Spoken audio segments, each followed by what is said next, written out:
Hello everyone, I'm very glad that you listened to my story. Please give me a follow and like the video if you enjoyed it. Feel free to comment and provide feedback so I can improve the sound quality.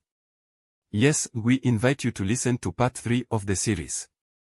Chapter 32 is the second alien star domain exploration. Chapter 32 is the second alien star domain exploration. Subsequently, he opened the local networks trading marketplace with anticipation. Indeed, it lived up to being the regional group chat for the entire Horn-by-Tower floating land, with a substantial number of chat participants creating an array of products in the trading marketplace.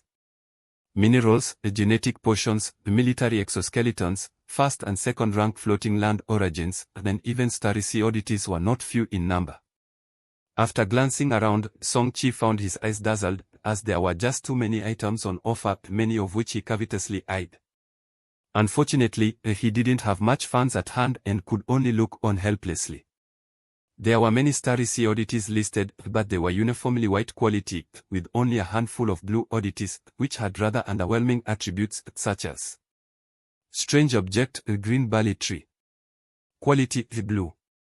Can evolve into a green barley circulatory system. Note, a blue oddity that can promote air circulation, making your future interstellar life fresh every day. As everyone knows, torch warships inherently possess their own internal circulation features. While the circulating effect produced by the green barley tree might be somewhat better, what's the point? It neither increases combat power nor offers any defensive attribute enhancements, so why spend a substantial amount of resources just to freshen the air in one's torch warship? Half an hour later, that sense of novelty within Song-Chi finally faded, and the curiosity in his eyes gradually settled into tranquility. In between, he pondered over the anonymity function of his account, thinking about whether he could use this feature to disguise his frequent future sales. But then he felt it was inadvisable. The special permissions for his account came from an assistant activator at a torch bureau in Jongwon, and he contemplated that if an ordinary activator could achieve this, it likely meant that the privacy could not be very high. To be on the safe side, he eventually abandoned this idea. Disconnecting from the torch network, Song-Chi re-entered the Jution Ruins market and continued his daily routine of cultivating the spectral energy guidance technique and visualizing the mythical mech projection in his mind. Time passed day by day in this ordinary manner. During the following 10 days or so, Song-Chao rarely came back, busy with his affairs outside, which made his mother, Chen Lixia, complain several times. Knowing what his father was busy with, Song-Chi didn't ask too much. Since it was about titanium crystal and he had only just awakened, he couldn't meddle in it, and Song-Chao wouldn't allow it either. That day, accompanied by his mother, Chen Lixia, Song-Chi once again headed to the outskirts of the city. The Zongqiong had completed a month of buffer, and today was the time for his second exploration of the alien star domain. Of course, it's possible to delay it further, and there wouldn't be an issue even if he decided not to explore the alien star domain subsequently, but naturally, Song-Chi wouldn't make that choice. With the dark matter energy shield generator, an orange component, he was now somewhat eager to quickly test the effects of this glorious component. With this component, as long as he wasn't extremely unlucky and didn't encounter black holes, starry sea storms, or void fissures, safety could still be guaranteed. For example, the white-winged tribe they encountered before, even if the Song-Chiong stayed stationary and let them attack freely for 10 minutes, they might not be able to breach the ship's shield value. The energy shield ignited by the dark matter energy shield generator boasted far more than just shield value compared to the spectral shield generated before. Its defense strength itself was also significantly higher. The attacks from the first-rank white-winged tribe landing on the current energy shield would inflict damage far less than that on the previous spectral shield. When these aspects are combined, the disparity is actually much greater than one might imagine. Jiangwan City Suburbs. It was still that alien star domain launch platform, only this time, the deployers were no longer just students from major academies, but more of them were civilian torch warship captains from Jiangwan City. As a city with a population of over 20 million, even if only a few dozen ordinary citizens were lucky enough to awaken the seed of torch each year, over the decades and centuries, the accumulated number of torch warships would be staggering. And among these types of torch warships, over 90% could only remain at the spectral shuttle level for their entire lives. SEA the novelfire.net website on Google to access chapters of novels early and in the highest quality. The lowest level Spectral Shuttle class torch warships could only explore the alien star domain with the help of ultra-long-range alien star domain launch platforms. Only by enhancing the torch ship to level 10 and advancing to the first rank, a spectral airship, could they conduct their own explorations of the alien star domain, no longer needing the assistance of the launch platforms. Therefore, this also led to the current situation where the crowds were mountainous and the number of warships waiting for launch far exceeded the previous Academy launches. Not long after Song-Chi arrived, Sun Hao approached him, and with a glance over, Song-Chi's eyebrows slightly raised. In this month, Sun Hao had clearly not slacked off. His spectral energy guidance technique level had astonishingly broken through from LV3 to LV4, compounded with his already impressive build. The pressure he exerted was substantial. "Brother Chi, you've actually broken through, too." After his surprise, Sun Hao paused, and just as Song-Chi was curious about what he was going to say, Sun Hao suddenly came out with an extremely cringeworthy line.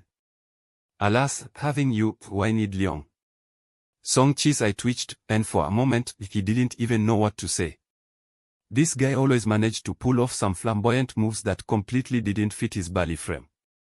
And the kicker was, that line was even TM from the Romance of the Three Kingdoms of Great Horn Floating Land that he had once published, so you can imagine how speechless Song-Chi was feeling at that moment. Pushing off the hand that was like a bear's paw from his shoulder, Song-Chi quickly put some distance between himself and this guy. It was just too awkward. He felt his second-hand embarrassment reaching a critical point. Unaware, Sun Hao soon approached again, his thick arm once again wrapping around Song-Chi's neck. Song-Chi's complexion visibly darkened, but fortunately at that moment the 100 people in front of them had finished launching, then staff from the Torch Bureau on the side of the platform were calling for their group. 100 figures stepped onto the launch platform one after another, positioned themselves accordingly, and simultaneously summoned their spectral shuttles. Once all 100 spectral shuttles were ready, the Torch Bureau staff on the outside activated the ultra-long-range Starry Sea launch platform. The column of light that pierced the sky appeared again, and the 100 spectral shuttles quickly disappeared without a trace. A familiar sense of weightlessness swept over his body. Compared to a month ago, this time, Song-Chi's recovery was even quicker. His breakthrough in the guidance technique to LV5 gave his physical attributes a slight boost, and naturally, his body's resistance to negative states also proportionately increased quite a bit. Song-Chi, having righted himself, activated the energy shield of Song-Chiong immediately, just like the previous time. Once the layer of pitch-black dark matter energy shield from the dark matter energy shield generator component appeared, he finally let himself relax. The sense of security brought by an orange-quality energy shield was just that exaggerated. Chapter 33, Battlefield of Different Civilizations. Chapter 33, Battlefield of Different Civilizations. The engine activated, and Song-Chiong began to shuttle quickly through the silent Starry Sea. The position this time was still not ideal. Within the detection range of the patrol radar, no celestial bodies were discovered. After wandering around aimlessly like a headless fly for several hours with no other discoveries, Song-Chi's heart had almost sunk to the bottom. It should be noted that for this exploration, he had specially purchased another Furious Tiger mining cart, plus 2 cart-mounted prospectors, spending a total of 400 strands of zero-rank floating land origin, all to significantly improve the efficiency of mining. Now, aside from the batch of temporary emergency resources, he had only 300 strands of zero-rank floating land origin left. If this exploration did not yield enough findings, the profits from the upcoming ruins market would also be greatly reduced.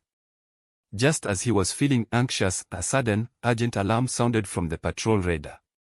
Numerous red dots clustered in the upper left corner of the radar screen, where 2 large fleets of warships were engaged in fierce battle. Unknowingly, Song-Chiong had blundered into the stellar battlefield of 2 warring alien civilizations. The speed of the Song-Chiong was reduced to the minimum, and while striving to conceal its tracks, Song-Chi also silently observed the sizable war at the edge of the battlefield. The number of warships on both sides of the battlefield exceeded 10,000. Judging by the energy fluctuations emitted from the ship cannons, most of these warships were of zero rank, among them mixed with around 100 of first rank. Overall, it was considered to be of the lowest intensity among interstellar battlefields, the kind that involved wars between civilizations. However, that being said, such battles were still measured by the scale of civilizations. To Song-Chi, such a battlefield was extremely dangerous, and he had no intention of getting involved. The dark matter energy shield was impressive, but it would hardly be noticeable in a battlefield with the potential for being targeted by the firepower of over 10,000 warships. Besides, the firepower of Tsang-Cheong was also on the weaker side. At best, it was just a bit more resilient. The chances of taking advantage of the chaos to snag a great opportunity were nearly nil. So there he was, lingering around the edge of the battlefield for about 10 minutes or so, until he locked onto a warship that had mostly drifted away from the melee. Seizing the opportunity, Song-Chi quickly made his move, and the already damaged alien warship was effortlessly destroyed by him. Since he had already decided not to participate in the war, yet still hovered around the battlefield, it certainly wasn't because he wanted to join in the excitement. His purpose was for the star charts aboard these warships. He was unfamiliar with this completely new star domain, but that didn't mean these native civilizations were the same. Instead of blundering around like a headless fly, wasn't it better to spend about 15 minutes to obtain a star chart? With the star chart in hand, Song-Chi swiftly maneuvered the Tsang-Cheong to flee far away without any hesitation. A few minutes later, having already left the battlefield far behind, the Tsang-Cheong turned and headed toward the nearest small fragment belt marked on the star chart. In fact, the star domain recorded on this chart was vast, not to mention small fragment belts. There were also 3 starry sea floating lands, including a second-rank resource-rich floating land with an abundance of various resources and more than 1 or 2 large metal veins. But the distance was too great, 12 light-years away, which for the current Song-Cheong, not equipped with a warp drive, was utterly unreachable. Only that fragment belt was within a short travel distance for Song-Cheong, an involuntary choice. Another hour or so passed, and Song-Cheong finally arrived at the intended small fragment belt. Compared to the one encountered during the last exploration, the diameter of this fragment belt was obviously far smaller, which Song-Chi didn't mind. The number of celestial bodies in this fragment belt was conservatively estimated to be over several 100,000, while the remaining time for the stay was less than 20 hours. He will probably only be able to explore about 0.1% of this fragment belt, not even considering the time spent on mining. Knowing there was no time to waste, Song-Chi made a trip to the ruins market and brought out a furious tiger mining cart. Then, Song-Cheong plunged headfirst into the fragment belt. Time slipped by, and the onboard air of the furious tiger mining cart kept providing updates. 10 kilograms of electrum, skip it. Gas mine, a shame it's only a few hundred kilograms, skip it. Starry space cold iron, 50 tons, will take half an hour to mine. Time spent mining always flew by, in the blink of an eye another 5 hours passed. Although there were some gains, the quantities weren't large, so there was no opportunity yet for the second mining cart to enter the scene. After all, if the amount of mineral deposit was insufficient, it could be mined within about half an hour, and going back and forth was also troublesome. The Song-Cheong continued to shuttle aimlessly. Since the fragment belt was large enough, there was no need for any prospecting plans. The surprise came quite abruptly. Just minutes later, Song-Chi discovered a fragment with over 1,000 tons of electrum. Radiation response from refined gold ore detected on the fragment at the coordinates XXXX. Preliminary estimate is over 1,000 tons. Carefully, Song-Chi stopped the Song-Cheong over the target fragment. Then, he dropped down the furious tiger mining cart from the shuttle, assigned 3 first-rank fire peony soldier figurines to guard, and after that, he brought out the second mining cart from the ruins market and continued to operate the Song-Cheong to explore. 1,000 tons of electrum would take at least several hours to mine, allowing the Song-Cheong to scout a good area. Damn, this place is haunted, the density of fragments here is way too high. After a violent tremor, the Song-Cheong just barely squeezed through the gap between several tightly clustered fragments. The shuttle, which had just been repaired a few days ago, sustained some minor scrapes again. Though not a big issue, it still provoked a string of curses from Song-Chi. If it weren't for the prospector detecting special radiation fluctuations within this cluster of fragments, he wouldn't willingly venture into such an area. But then again, even the prospector couldn't determine specific results and only noticed a layer of special energy fluctuations. Song-Chi's curiosity still was piqued, otherwise, he wouldn't have rushed in so hastily after releasing just 2 standard unmanned drones and preliminarily ascertaining there was no danger. Scanning the area, Song-Chi furrowed his brows. At a glance, the area behind the dense fragments seemed normal. According to the onboard AI's prompt, it was still unknown energy fluctuations. Please explore further. Looking at the dozen or so fragments ahead, with the smallest ones being over 10 meters in length and width, Song-Chi felt a bit overwhelmed. Manual inspection of each one would obviously take several hours to complete. Seeing this, Song-Chi could only bring the Tsang-Cheong closer while instructing the prospector to determine the specific source of the energy fluctuations among the fragments. After about 10 minutes, having excluded most of the possibilities, Song-Chi began to deploy mining carts to the remaining 5 fragments for carpet-style excavation. Soon an hour passed, then the first, second, and third fragments were excluded in turn. The Furious Tiger mining cart began work on the 4th fragment. Chapter 34, A Stellar Plant. Chapter 34, A Stellar Plant. Buzz. The mining cart drilled rapidly, and as the alloy drill bit collided with the rock layers, fist-sized stones flew everywhere, producing bursts of crisp clashing sounds. Behind the mining cart, 5 Fire Peony soldier figurines clad in basic jean civilian exoskeletons stood upright. They held tungsten gold combat shields in their left hands and tungsten gold lances in their right hands, vigilantly scanning their surroundings. Song-Chi remained on the Tsang-Cheong, which still had its dark matter energy shield activated. Although the survey was nearing its end, he maintained a high level of caution. If the prospector wasn't malfunctioning, then the source of the special energy fluctuations had to be among the last 2 fragments. Suddenly, Song-Chi caught a glimpse of a dark shadow in the corner of his eye. Before he could warn anyone, the shadow darted to the back of one of the Fire Peony soldier figurines at a terrifying speed.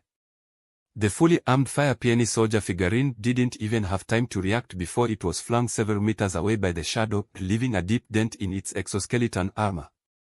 The attack was far from over. After the initial strike, more dark shadows shot out from the fragments below, swiftly attacking all outsiders on the fragments. Song-Chi saw clearly as the exoskeleton of a Fire Peony soldier figurine was effortlessly snapped by the shadow, rendering it completely useless. These shadows were actually dark vines, covered with sharp barbs, exceedingly terrifying. It was fortunate that the Fire Peony soldier figurines were puppets without the pain perception of regular carbon-based organisms. Song-Chi took a deep breath of cold air. It was a good thing he had been cautious and hadn't deactivated that dark matter energy shield, otherwise the several lashes that had struck the Tsang-Cheong just now could have easily left gaping holes in the shuttle's body. Outside, the Fire Peony soldier figurines that had come to their senses stood back to back, thrusting their tungsten gold lances repeatedly and clashing with the incoming black vines, emitting sharp metallic clinks. The vines were of unknown origin, and they were even more durable than weapons forged from tungsten gold. The other 2 Fire Peony soldier figurines on the Tsang-Cheong quickly jumped down from the shuttle to support their fellows surrounded by the black vines. At the same time, the Tsang-Cheong, under Song-Chi's control, slowly rose into the air and hovered dozens of meters above the ground, ready to provide support. Although the firepower on the shuttle wasn't very powerful, it was still able to cause some minor disturbances to the black vines. The shipborne secondary cannons continuously tilted their firepower, and at the same time, Song-Chi was analyzing the battlefield situation rapidly.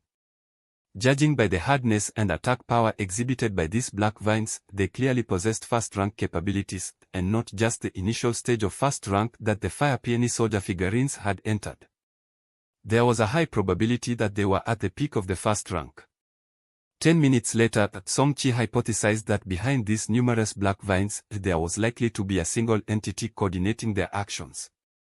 Their cooperation was too seamless, easily suppressing the 7 fully armed Fire Peony soldier figurines while still managing to attack the nearby floating land mining cart. This smooth, coordinated attack would be impossible without a common command entity, and the nature of the vines themselves reminded him of a particular type of creature. Starry sea plants. A developed root system, hardness comparable to metal, the ability to influence the starry sea's field of life energy, etc. these all matched the characteristics of the starry sea plants he had encountered before. Once he reached this conclusion, Song-chi quickly thought of a solution. If it indeed was a starry sea plant, then they merely needed to completely eliminate the vitality of its main body, and these troublesome roots would naturally be dealt with. With this in mind, Song-chi's gaze fixed firmly on the floating land mining cart below. The unknown starry sea plant was clearly agitated by the operations of the furious tiger mining cart and only then began to retaliate from the core within the fragments. If that was the case, did it imply that directly beneath the last position mined by the cart was where the actual body of this unknown starry sea plant lay? Contemplating this, Song-chi's gaze shifted to a pit over a meter deep in the fragment below, the very spot where the mining cart had last excavated.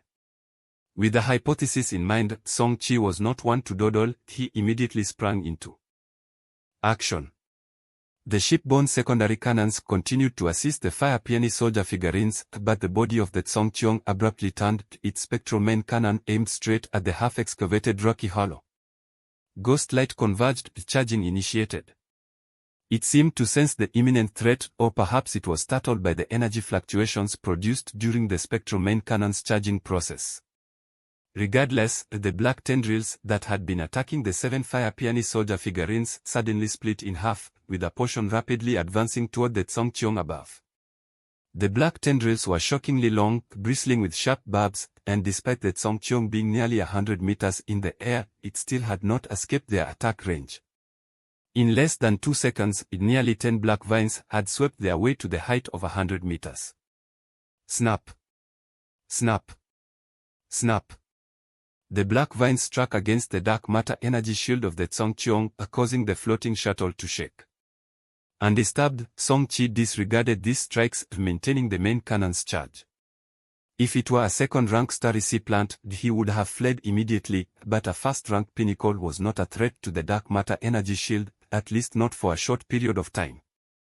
Why had Song-chi been so insistent on continuously activating the Song-cheong's energy shield?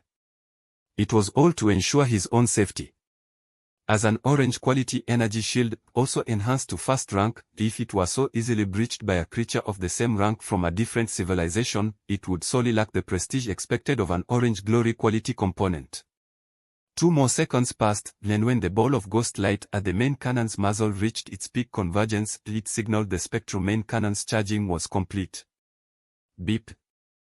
The fire button was rapidly pressed, and a spectral black energy ball, tens of centimeters in diameter, fiercely shot downward. Its speed was so fast that it struck the rock hollow below almost instantaneously. Boom! In the midst of the violent explosion, debris scattered, and when the flashes subsided, the pit that was originally just over a meter deep had astonishingly deepened to nearly 4 meters. Not having achieved a complete success with one hit, Song-chi had anticipated as much. The spectral main cannon's current enhancement level was only LV5, plus it was a standard colorless main cannon, so naturally, its power was limited. He pulled the control stick towards him, and at the same time, the Song-cheong swiftly ascended further into the sky, evading the lashing tendrils. Though the dark matter energy shield was steadfast, there was no need to endure strikes that could be avoided. After the spectral main cannon's first strike, a brief buffering period was necessary. The black tendrils that had split off could no longer cause devastating damage to the fire peony soldier figurines on the fragments, giving Song-chi the confidence to stop the barrage of fire from the secondary cannons and to maneuver the Song-cheong for evasion. Once the 8-second buffering period was over, energy fluctuations once again emanated from the Song-cheong's main cannon at the bow. The spectral main cannon's charging restarted. Chapter 35, A Gold-Devouring Vine, a Crystal of Life. Chapter 35, A Gold-Devouring Vine, a Crystal of Life. Seeing this, the black tendrils that had been relentlessly pursuing seemed completely enraged, their weeping frequency becoming even more astonishing. At the same time, Song-chi also noticed that the sharp barbs on the tendrils seemed to have changed. A faint golden glow twinkled among them, casting these already coldly shimmering barbs in an even more terrifying light, to the point where the surrounding starry space seemed to twist slightly in the flow of the gold light. Song-chi's eyes narrowed, instinctively feeling that something was amiss, but before he could react, the next second saw the black tendrils mixed with golden light lash out again. Buzz, buzz, buzz. Above the dark matter energy shield, waves of intense turbulence immediately appeared, far surpassing any previous disturbance. Sir, the novel Fire E.10E*T website on Google to access chapters of novels. Early and in the highest quality. Correspondingly, the shield value of the dark matter energy shield was reduced by more than 400 points, nearly 1/15 of the total shield value. Could it be an armor-breaking effect? The component of the dark matter energy shield generator had defensive attributes, and usually, external attacks had to go through this reduction of defense before effecting the energy shield. The previous attacks had been no different. However, after that golden glow appeared, these black tendrils attacks seemed to have increased several times in strength, and the only thing Song-Chi could think of was an armor-breaking effect. Looking at the remaining shield value of just over 4,000 points, Song-Chi gritted his teeth, forcefully suppressing the urge to react. Even with the enhancement of an armor-breaking effect, the Song-Chiong could still hold on for a while. He was curious to see which would come first, the enemy's core showing itself or the Song-Chiong's energy shield being breached. After a brief accumulation of power, the spectral main cannon fired for the second time. This shot still failed to penetrate the rocky layer of the fragment, but judging from the increasingly frenzied state of the black tendrils attack, Song-Chi became even more confident in his inner guess. What followed was a repeat of the previous actions. 2 minutes later, after the fourth shot of the spectral main cannon struck, the pit in the rock below was finally completely penetrated. Through this hole, approximately 3 meters in diameter, Song-Chi, high above, finally saw the true nature of the starry plant hidden within the core of the fragment. Nearly 1 meter in diameter and close to 50 meters in length, the thick main body of the vine was adorned with two distinctly different colors. The lower half was a pale gold, while the upper half was the familiar black. After quickly consulting the compendium of alien civilizations and creatures of the shattered starry sea, Song-Chi recognized the roots of this starry plant. More accurately, it was not a starry plant but a special floating land plant known as the gold-devouring vine. The gold-devouring vine was quite a unique floating land plant. It often took root in large metal ore veins, absorbing the metallic essence from the ores to grow and strengthen. Once it matured, it possessed terrifying destructive and attack powers. Having identified the gold-devouring vine, Song-Chi felt somewhat relieved, thankful that it was a gold-devouring vine and not a genuine starry plant like the star-devouring vine. Otherwise, it wouldn't likely be just at the peak of the first rank, and the fate of the Song-Chiong would have been predictable. Being one of the floating land plants, the gold-devouring vine, and no matter how unique, could not escape the essence of floating land vegetation. The reason why they are called floating land plants is precisely because they lack the ability to grow indefinitely in the starry space. Thus, it is not that the gold-devouring vine just happened to be at the peak of the first rank. In the unique environment of the starry space, it can only evolve to the peak of the first rank. Otherwise, the external fragment would no longer be able to contain it, and once it left the refuge of the core of the fragment, the special environment of the starry space would claim its life. This was also the reason the furious tiger mining cat had such a violent reaction when it attempted to excavate this fragment and destroyed the environment it relied on to survive.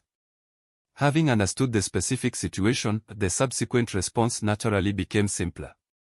The Song-Chiong remained suspended in the high sky, occasionally firing its main cannon, while the 7 fire peony soldier figurines began to continuously rush into the core of that fragment. Employing a tactic of harming the enemy at the cost of significant self-damage, they steadily depleted the gold-devouring vine. About an hour had passed when only 3 soldier figurines remained. The gold-devouring vine within the core of the fragment below had completely lost its life energy fluctuations. A large cavity was blasted into the floating land fragment, and the stellar matter continuously pouring into the core of the fragment had been eroding the opponent. Combined with the suicidal attacks from the 7 fire peony soldier figurines, the gold-devouring vine, which should have been very resilient, died suffocatingly amidst the stars. Seeing this, Song-Chi still chose not to take action himself but instead sent the remaining 3 fire peony soldier figurines to clean up the battlefield. A few minutes later, Song-Chi, now holding a fist-sized green crystal core, finally found the specific information on this core obtained from inside the gold-devouring vine in the information database. Name: Crystal of Life. Rank: First rank peak. Effect: can be used to accelerate the growth of various herbs, tree species, and other special plant life, shortening their growth cycle. not often found within life entities of the same rank plant class. The value of this crystal of life was quite good, roughly worth several strands of first-rank floating land origin, which is about several hundreds of strands of zero-rank floating land origin. Song-Chi was very satisfied with this. Although it took more time, there was a corresponding reward. Even if it didn't compare to the 1,000 tons of refined gold ore previously found, it was still equivalent to the yield of several explorations of the star domain by other zero-rank torch warships. He then retracted the Furious Tiger mining cart, which had also been a major target of the gold-devouring vine during the previous battle. At this moment, the cart was damaged to an extent of 30%, inevitably reducing the efficiency of subsequent work. However, Song-Chi wasn't wasteful enough to simply abandon it. Once he returned, it could be sent for repairs at a maintenance shop and still be used afterwards. After all, it had cost him several million credit points, and he had just broken even. Just as he finished tidying up and was preparing to directly start the engine to leave, the onboard intelligence system of the Furious Tiger mining cart in the hangar once again issued a prompt.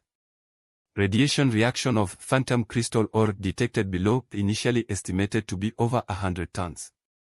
Upon hearing this prompt, Song-Chi hurriedly extinguished the engines that were about to restart and reopened the shuttle bay doors. Phantom crystals were an extremely special resource for enhancing torch warships. Although they were not a specifically required resource and warships could be freely enhanced without them, this did not affect their high value in the slightest. It is said that adding a suitable amount of phantom crystal during the enhancement of warship armor components could improve the stealth capabilities of the torch warship itself. If enough phantom crystal is invested, it becomes very difficult for life entities of the same rank or radars of warships of the same rank to detect. Because of such a special effect, not only within the domain of torch human civilization but also throughout the entire Shattered Starry Sea, the value of phantom crystal has remained high. In the domain of torch human civilization, as far as Song-Chi knows, the market price of phantom crystals has reached 5 strands of first-rank floating land origin pattern. Chapter 36, Conditions for an airship to ascend to a warship. Chapter 36, Conditions for an airship to ascend to a warship. If it were true that there were over 100 tons of phantom crystal reserves deep within the star core, then this would be an extraordinarily vast harvest. 1 ton valued at 5 strands of first-rank floating land origin, 100 tons would be 500 strands, and converted to zero-rank floating land origin, that would be 5,000 strands. To a spectral shuttle, it seemed an astonishing amount. With a faint excitement, Song-Chi donned the exoskeleton device, but even so, upon exiting the airship, he still felt an extreme discomfort. Ordinary life entities of zero-rank level found it very difficult to adapt to the unique environment of space. This was mitigated somewhat by the exoskeleton armor and his own enhanced guidance. Technique level, otherwise, he feared it would be far worse. Immediately, he ingested the Tsongcheong into the ancestral torch and then swiftly, with the remaining 3 fire peony soldier figurines, entered the core area of the fragments below through the hole in the ground. The diameter of the fragment was only about several dozen meters, so naturally, the core space wasn't large. The surprisingly long body of the gold-devouring vine accumulated in the corner made the already cramped space seem even more congested. Even if the Furious Tiger mining cart had managed to get in, it would have been difficult to operate, let alone the fact that the mining cart was still inside the Tsongcheong's hold. To release it would require summoning the 7-meter-long Tsongcheong from the ancestral torch at his forehead, which was simply impossible. Consequently, Song-Chi could only order the 3 fire peony soldier figurines to begin further excavation and prospecting manually, using specially made drill shovels. Before long, at the bottom of a small excavation pit a few meters down, the fire peony soldier figurines successfully discovered a new vein of ore, the very phantom crystals they were seeking. Over this, Song-Chi smacked his forehead and made a mental note to prevent such a low-level oversight in the future. Previously, to guard against any remaining tricks of the gold-devouring vine, and because he could not expose himself to the external star space environment for long, he had only allowed the fire peony soldier figurines to clear the area. Indeed, aside from the crystal of life, the soldier figurines extracted dozens of tons of ordinary electrum. Considering this, he had then entered to casually inspect the site, and finding no oversights, withdrew directly, not realizing that beneath those dozens of tons of electrum lay even greater quantities of phantom crystal. Had it not been for the post-event reminder of the prospector and the vehicle's intelligence system, this bounty of phantom crystal would have slipped through his grasp.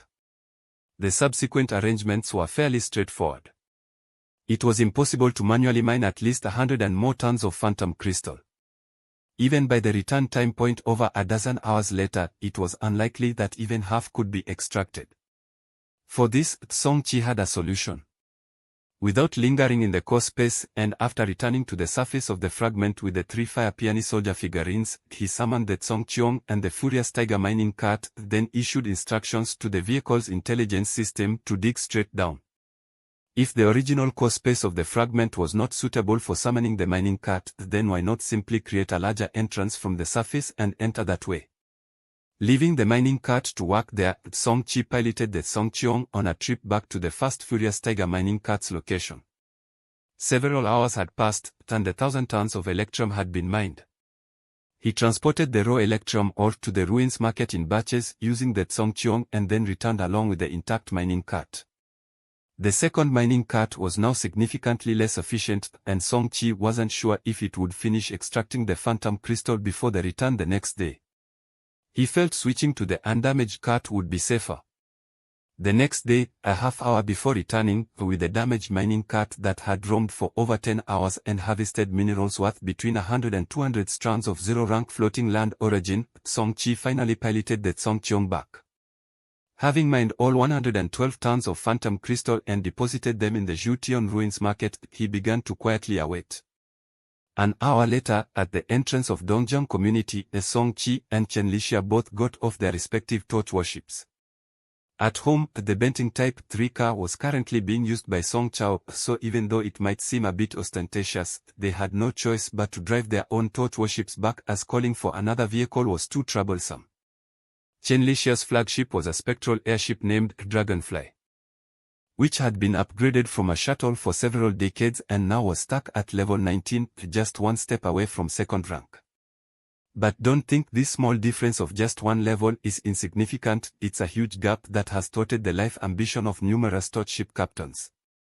Advancing from a spectral airship to a Guardian-class spectral warship isn't just about obtaining certain special resources, it also requires the captains to personally explore alien territories and kill alien life entities that are above their own rank, bathing in the blood of alien races.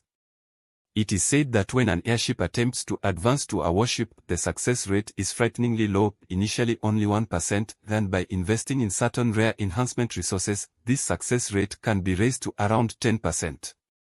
To increase the success rate further, one must kill members of an alien race in the alien star domain and use their blood to baptize the shuttle. The more alien race members killed, and the higher the rank of their blood, the greater the increase in the success rate. Mom, what's the current success rate for Dragonfly's advancement? Chen Lixia pursed her lips and gave an answer that Song-Chi found hard to accept. 24%. Less than 1/4, how can it be so low? Song-Chi frowned. Advancing from 0 rank to first rank wasn't too difficult, as long as one had enough resources and wasn't extremely unlucky, one could generally succeed.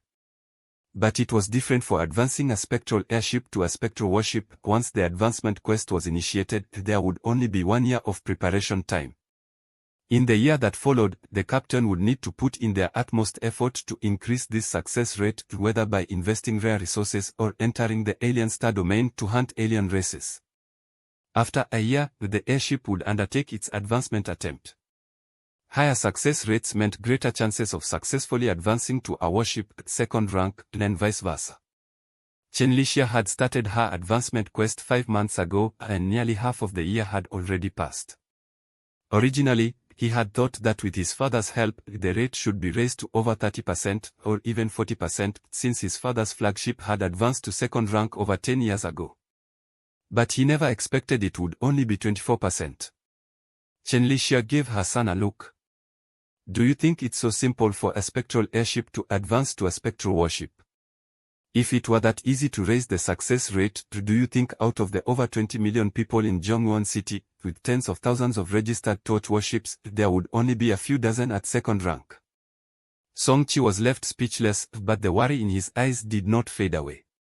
Considering the current pace, if there wasn't some great opportunity, by the end of the one-year preparation period, the success rate for his mother's dragonfly might just peak at about 30%.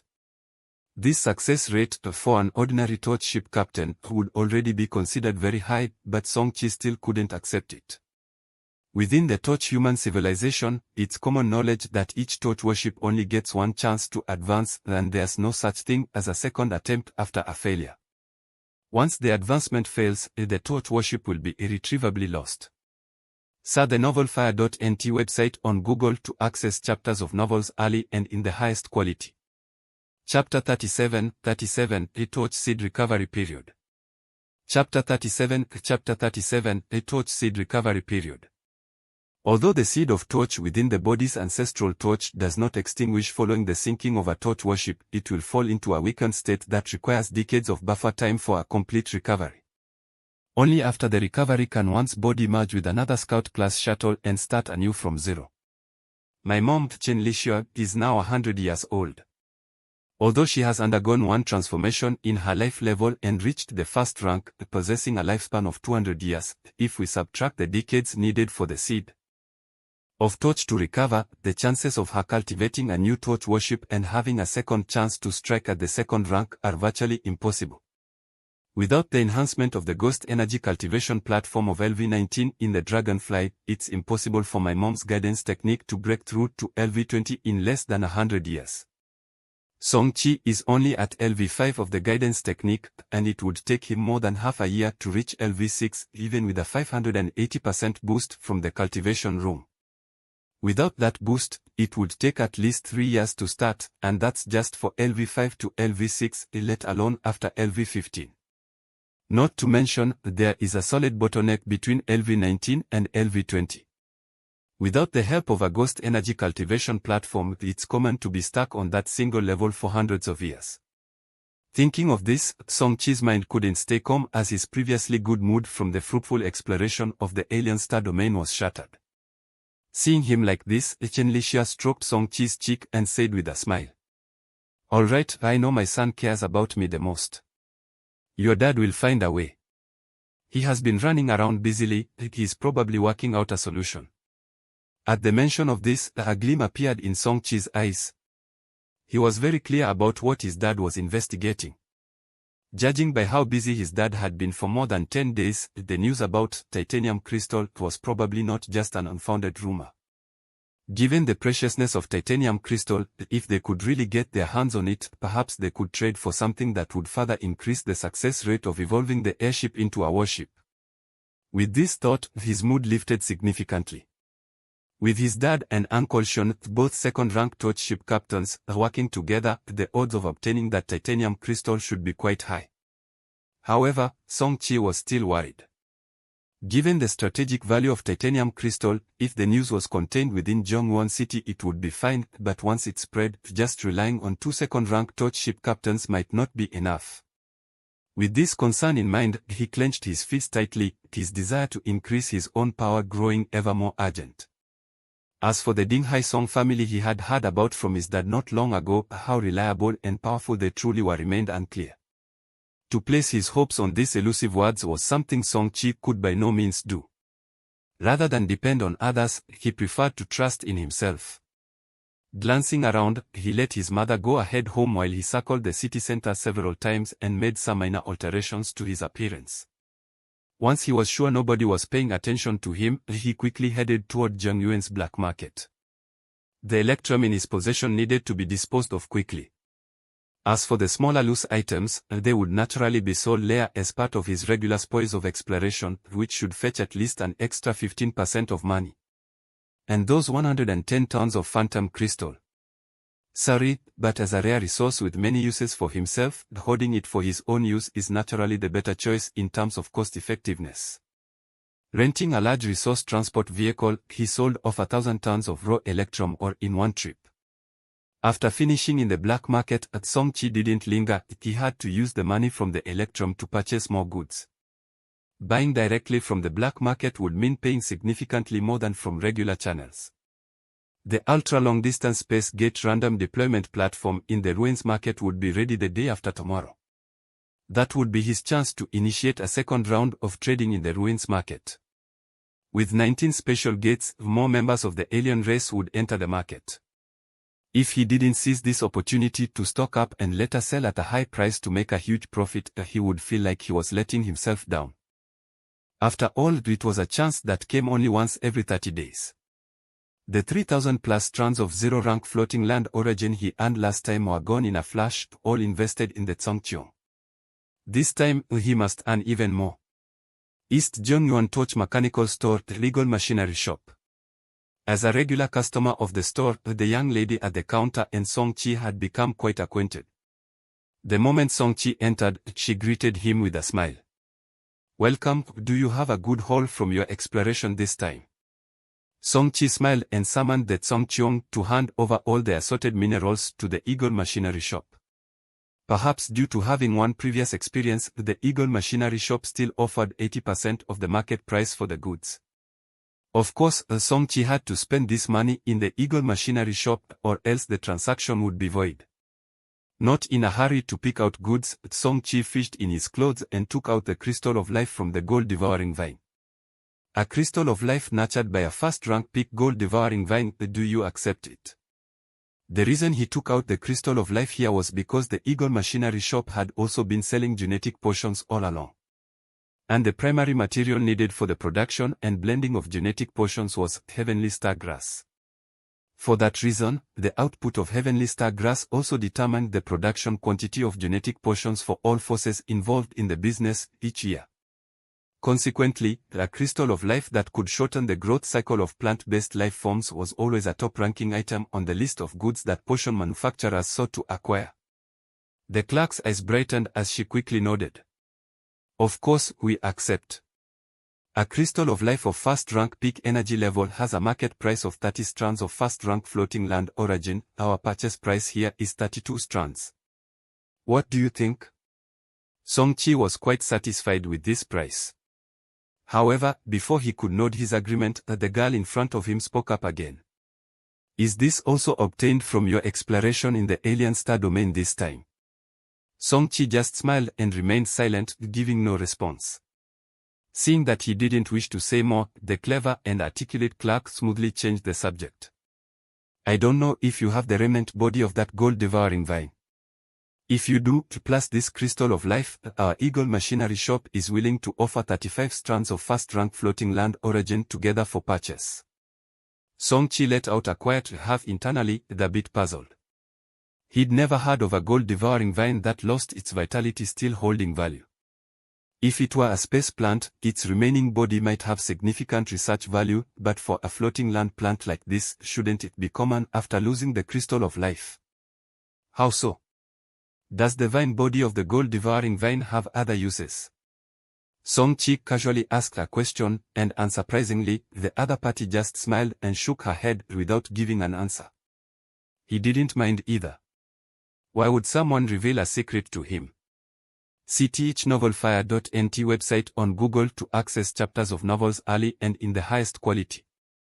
Sorry, this crystal of life was a chance find for me if I don't have the remnants of the gold-devouring vine. Indeed, he didn't have it. He hadn't brought back the remnant vine body of the gold-devouring vine. Something that had no value in his subconsciousness, he naturally wouldn't bother to collect it in the ruins market. Chapter 38 Black Mountain Gold Shop Seeking Votes. Chapter 38 Black Mountain Gold Shop Seeking Votes. After this exchange, Song-chi started a new round of shopping, or more accurately, procuring goods. No need to mention the tungsten gold war shields and tungsten gold lances, they were exceptionally popular at the last trade conference. This time he bought 10,000 of each, spending a total of 1,000 strands of zero-rank floating land origin. He no longer needed the all-purpose Starry translator device, having bought one previously. The basic gene optimization liquid.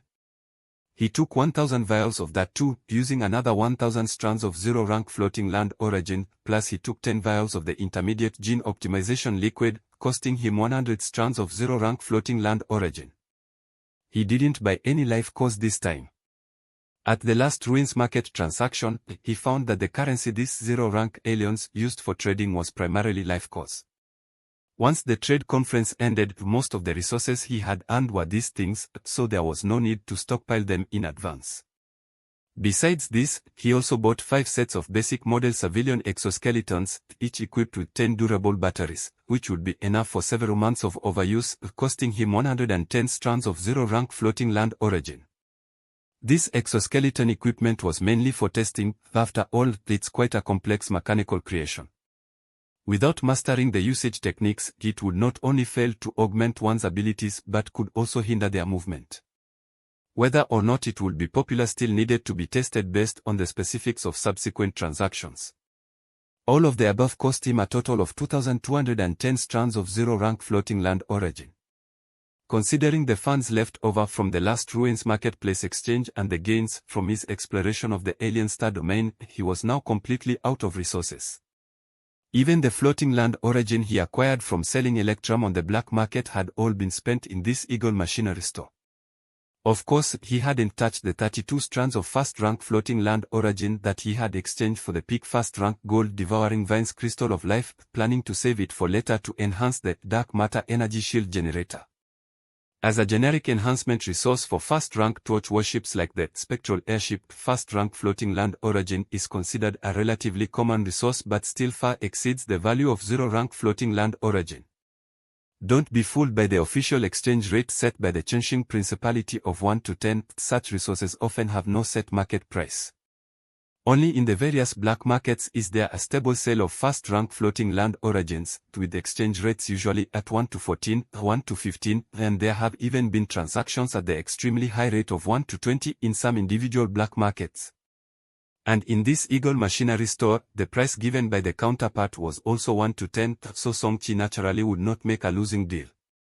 While Songqi was buying extensively, at the southern outskirts of Zhongyuan City, the East Mountain Forest packed Zhongyuan Black Market.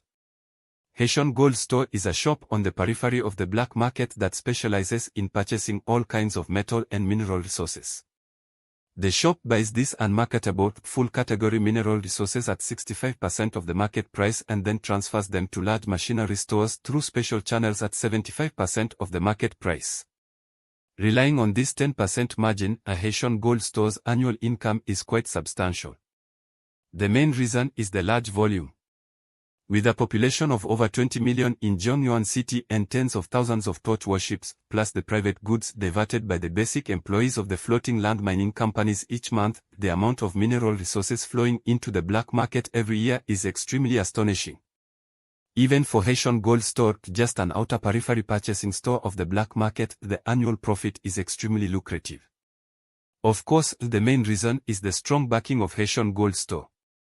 As a business of the underground force, Haitian society of Zhongyuan City, ordinary forces dare not provoke them, and those who could provoke don't bother to suppress it. Today, however, is different. In a corner of the street, several figures quietly observe everything inside and outside of Haitian Gold Store. These people have been targeting Haitian Gold Store. For nearly 10 days, yet the entire Haitian Gold Store and the Baka Haitian Society have not noticed them at all, showing the power behind these watchers. In a corner at the back, a man wearing a black hat suddenly received a transmission from his communicator. The next moment, his lazy expression transformed, with a look of deep respect surfacing in his eyes. Target confirmed, right in Haitian Gold Store. Go. Acknowledged. After this command, the several figures scattered around the street acted at once, releasing their first-rank presence and pressure. A flash of ghost light flickered across their foreheads, and then 10 formidable soldier figurines emerged out of thin air around each figure. Indeed, these 4 individuals were actually first-rank torch ship captains, and their flagships uniformly carried special components known as soldier figurine trees. With such actions, the commotion caused was naturally not small. There was also a first-rank spectral airship captain stationed in the Haitian Gold Store who sensed something wrong immediately. However, this Haitian society's first-rank torch ship captain clearly didn't have a soldier figurine tree or any other special component in his flagship. Moreover, the internal space of the gold store didn't support the direct summoning of a spectral airship, so he had to rush outside as quickly as possible. At this moment, his only thought was to summon his flagship as soon as possible. As long as he boarded his spectral airship, even if he couldn't defeat the enemy, they wouldn't be able to capture or kill him quickly, and as long as he could hold on for a while, the black market patrols would arrive. Although chaotic, the black market was officially recognized by all the forces in Jongyuan City and naturally had its own patrol system. But the shadows outside the street were clearly well prepared. How could they let him have his wish? Once the 41st rank soldier figurines appeared, they immediately sealed off the entire Haitian gold store watertight. No matter where the Haitian gold store's first-rank torch ship captain tried to break out, he would at least be attacked by 3 or more soldier figurines. It was 40 against 1, with the initiative in their hands. The outcome of this battle was decided from the start. In less than 10 seconds, that high-ranking member of the Haitian society, who had also undergone life sublimation and reached level 14 in their guidance technique, was already controlled by a few soldier figurines, just like a dead pig. Having done all this, the figures on the street quickly retreated, showing no interest in the thousands of tons of mineral resources inside the Haitian gold store. 2 minutes later, when those who acted had long disappeared, the black market patrols arrived tardily in their energy-powered vehicles. After a search yielded no leads, they had to leave regretfully. The subsequent reaction of the Haitian society was no longer a concern for the black market. The Haitian society wasn't weak, but compared to the major powers of Jongyuan City, it ranked far behind. Otherwise, its businesses could not be limited to just the outskirts of the black market. It's important to know that the core area is the essence of the entire Jongyuan black market, with over 90% of the resources flowing in each year transacted there. One basic criterion distinguishing first-tier from second-tier forces in Jongyuan City is whether a force has its own ventures in the core area of the black market. Chapter 39, The Merfolk Clan. Chapter 39, The Merfolk Clan. This point alone reveals the status of the Black Mountain Association in Jongyuan City. As for everything happening in the black market of Jongyuan at the moment, Song-Chi was completely unaware. After depleting all his funds, he left the torch marketplace of Jongyuan. 2 days later, in the Jution Ruins market. Having cultivated for an entire day in the All Attributes cultivation room yesterday, Song-Chi seemed quite spirited as he stood in front of the ultra-long-distance Space Gate random deployment platform, waiting for the platform to finish buffering. 59s, 58s. 1s, 0. As soon as the buffering time dropped to 0, Song-Chi didn't hesitate to activate the deployment platform again. Above the platform, the originally 10 beams of light and shadow had now increased to 19, meaning that currently, a total of 19 special gates had been deployed throughout the boundless expanse of the shattered starry sea. Perhaps because the number of special gates had nearly doubled, it hadn't been 2 minutes since the deployment when ripples of special fluctuations came from the entrance of the ruins market, the noise of special gates being activated, signaling that creatures had already come through them into the market. Turning his head to look, several merfolk appeared in Song-Chi's field of vision. They were sneaking about, their upper bodies human and their lower halves fish. There was no need to consult the Encyclopedia of Civilizations and Species this time. Song-Chi was very familiar with this race. Merfolk. The mermaids of this race are extremely famous throughout the shattered starry sea, not for a good reputation, but rather a notorious one. Maid, slave, a concubine, and so on.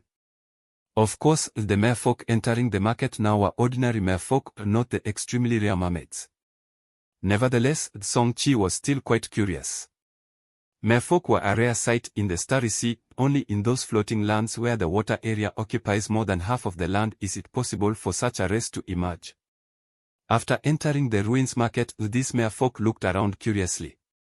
Observing this, Song-Chi took the initiative to approach them. It was clear that these merfolk were well educated or well born, as no translator was needed, and they could communicate seamlessly in the common language of the starry sea. However, his interest quickly waned. These merfolk were obviously young and inexperienced, they easily divulged various information, and they truly had nothing valuable in their possession, except for some deep-water clam pearls and decorative sea snails, which failed to arouse much interest in Song Chi. Deep-water clam pearls did have value, but they needed to be old enough. After 300 years, the pearls could be ground into powder to promote the practice of the guidance technique. When used in conjunction with the ghost energy cultivation platform, the effect was astounding. If there were pearls over 1,000 years old, they would greatly accelerate the practice of the guidance technique at level 20 and above. Unfortunately, the pearls the merfolk brought were mostly decades old and none even reaching a century, offering minimal enhancement to the guidance technique. Since Song Chi didn't covet what they had, these merfolk naturally couldn't buy anything from the various shops in the ruins market. This thoroughly frustrated the merfolk. At the genetic optimizing potion shop, just the scent of the basic gene optimization potion was enough for God to feel a strong craving well up from his cells. Without a doubt, the potion before him would greatly benefit him. With a few more doses, it could even cause his bloodline to undergo a postnatal sublimation. When it considered the tradition of the mermaid clan in the Coral Sea domain, where bloodline is supreme, a compelling glint suddenly appeared in the depths of its eyes. It suddenly spoke. How does one purchase this special potion? No sooner had it finished speaking than the text on the light screen in the center of the shop began to change. The age of the deep water clam pearls is insufficient, the older they are, the higher their value, with a minimum age of 300 years required. Seeing this message, Go's eyes sparkled with an extraordinary gleam, almost making Song Chi, who was in another shop, laugh out loud. In truth, he could understand. The shattered starry sea stretched countless trillions of light years, giving birth to numerous civilizations, and among those non-technological ones that pursued mighty power within themselves, one's genetic, bloodline, superiority or inferiority basically dictated the lives of their members. Being born into such civilizations, those who were born with inferior bloodlines yet harbored great ambition were extremely pitiable, for they saw no hope at all. And such utterly hopeless matters were now laid out before their very eyes, one could only imagine the excitement in their hearts.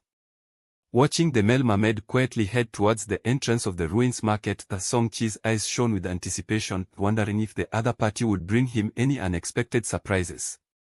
Blood Sea floating land, Coral Sea domain. To the north of Conch Island, 200 miles off the southern part of the Sea Snail Islands in the Coral Sea domain, a hidden, faintly visible portal had appeared on the seabed at some unknown time. At that moment, a slight spatial fluctuation began within this illusory portal, followed by Go, fresh from his exit from the Jution ruins market, appearing in front of it. Turning his head to look back at the portal, which had once again calmed, the gleam in Go's eyes could no longer be concealed. The thing known as ambition, which had been deeply buried in his heart, quietly surfaced once more, and this time, Go did not suppress it. In a brief moment, it became uncontrollable. On Conch Island, the hollowed-out interior of the island held a palace that was somewhat dilapidated. This place was the homeland of the Mermaid clan's Copper Spear tribe. Once a king-level tribe of the Mermaid clan, the Copper Spear tribe had declined after several tribulations. Under the constant pressure of other larger tribes, the only territory left under the Copper Spear tribe's control was this Sea Snail Islands region, spanning only 1,000 miles around, with pitifully scarce resources harvested each year. Generation after generation, the once king-level bloodline of the Copper Spear tribe had degraded, and now the strongest in the tribe was no more than second rank. In the endless blood sea where the survival of the fittest reigned, they were precariously endangered. Inside a hidden underwater cavern deep within the tribal area, the tribal chief looked angrily at Go. Trading deep water clam pearls aged over 300 years for that unknown potion. Gor, I think you've lost your mind. Go firmly met the gaze of the second-rank fishman. Father, I am sure that the potion can purify our diluted king-level bloodline. With your current strength, as long as you can purify the bloodline by factor of 2, you will definitely enter third rank. The Copper Spear tribe chieftain stared at his son, his voice solemn. You must understand what you're saying. Strange objects capable of purifying bloodlines are exceedingly rare. If it's a sham, your resource allocation will be reduced by 80% each month from now on. Without hesitation, Go continued to nod firmly. The chieftain said nothing more but waved his hand and threw a jade box at him, inside which were several shiny, translucent pearls. Chapter 40, The Trickster King Song Chi. Chapter 40, The Trickster King Song Chi Jution Ruins Market. As time passed, more members from different alien races entered the ruins market and the streets gradually bustled with activity. However, Song Chi was not happy. He had remained in the stall area, hoping to discover one or two starry sea oddities like he had the last time, but none had surfaced.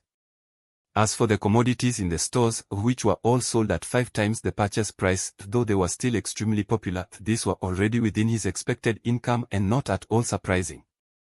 He yearned for unexpected earnings.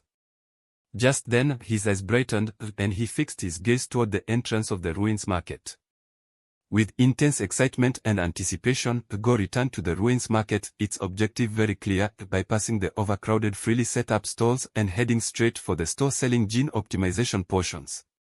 How many of these genetic potions can a 300-year-old deep-water clam pearl be exchanged for? In the center of the store, Go seemed somewhat nervous.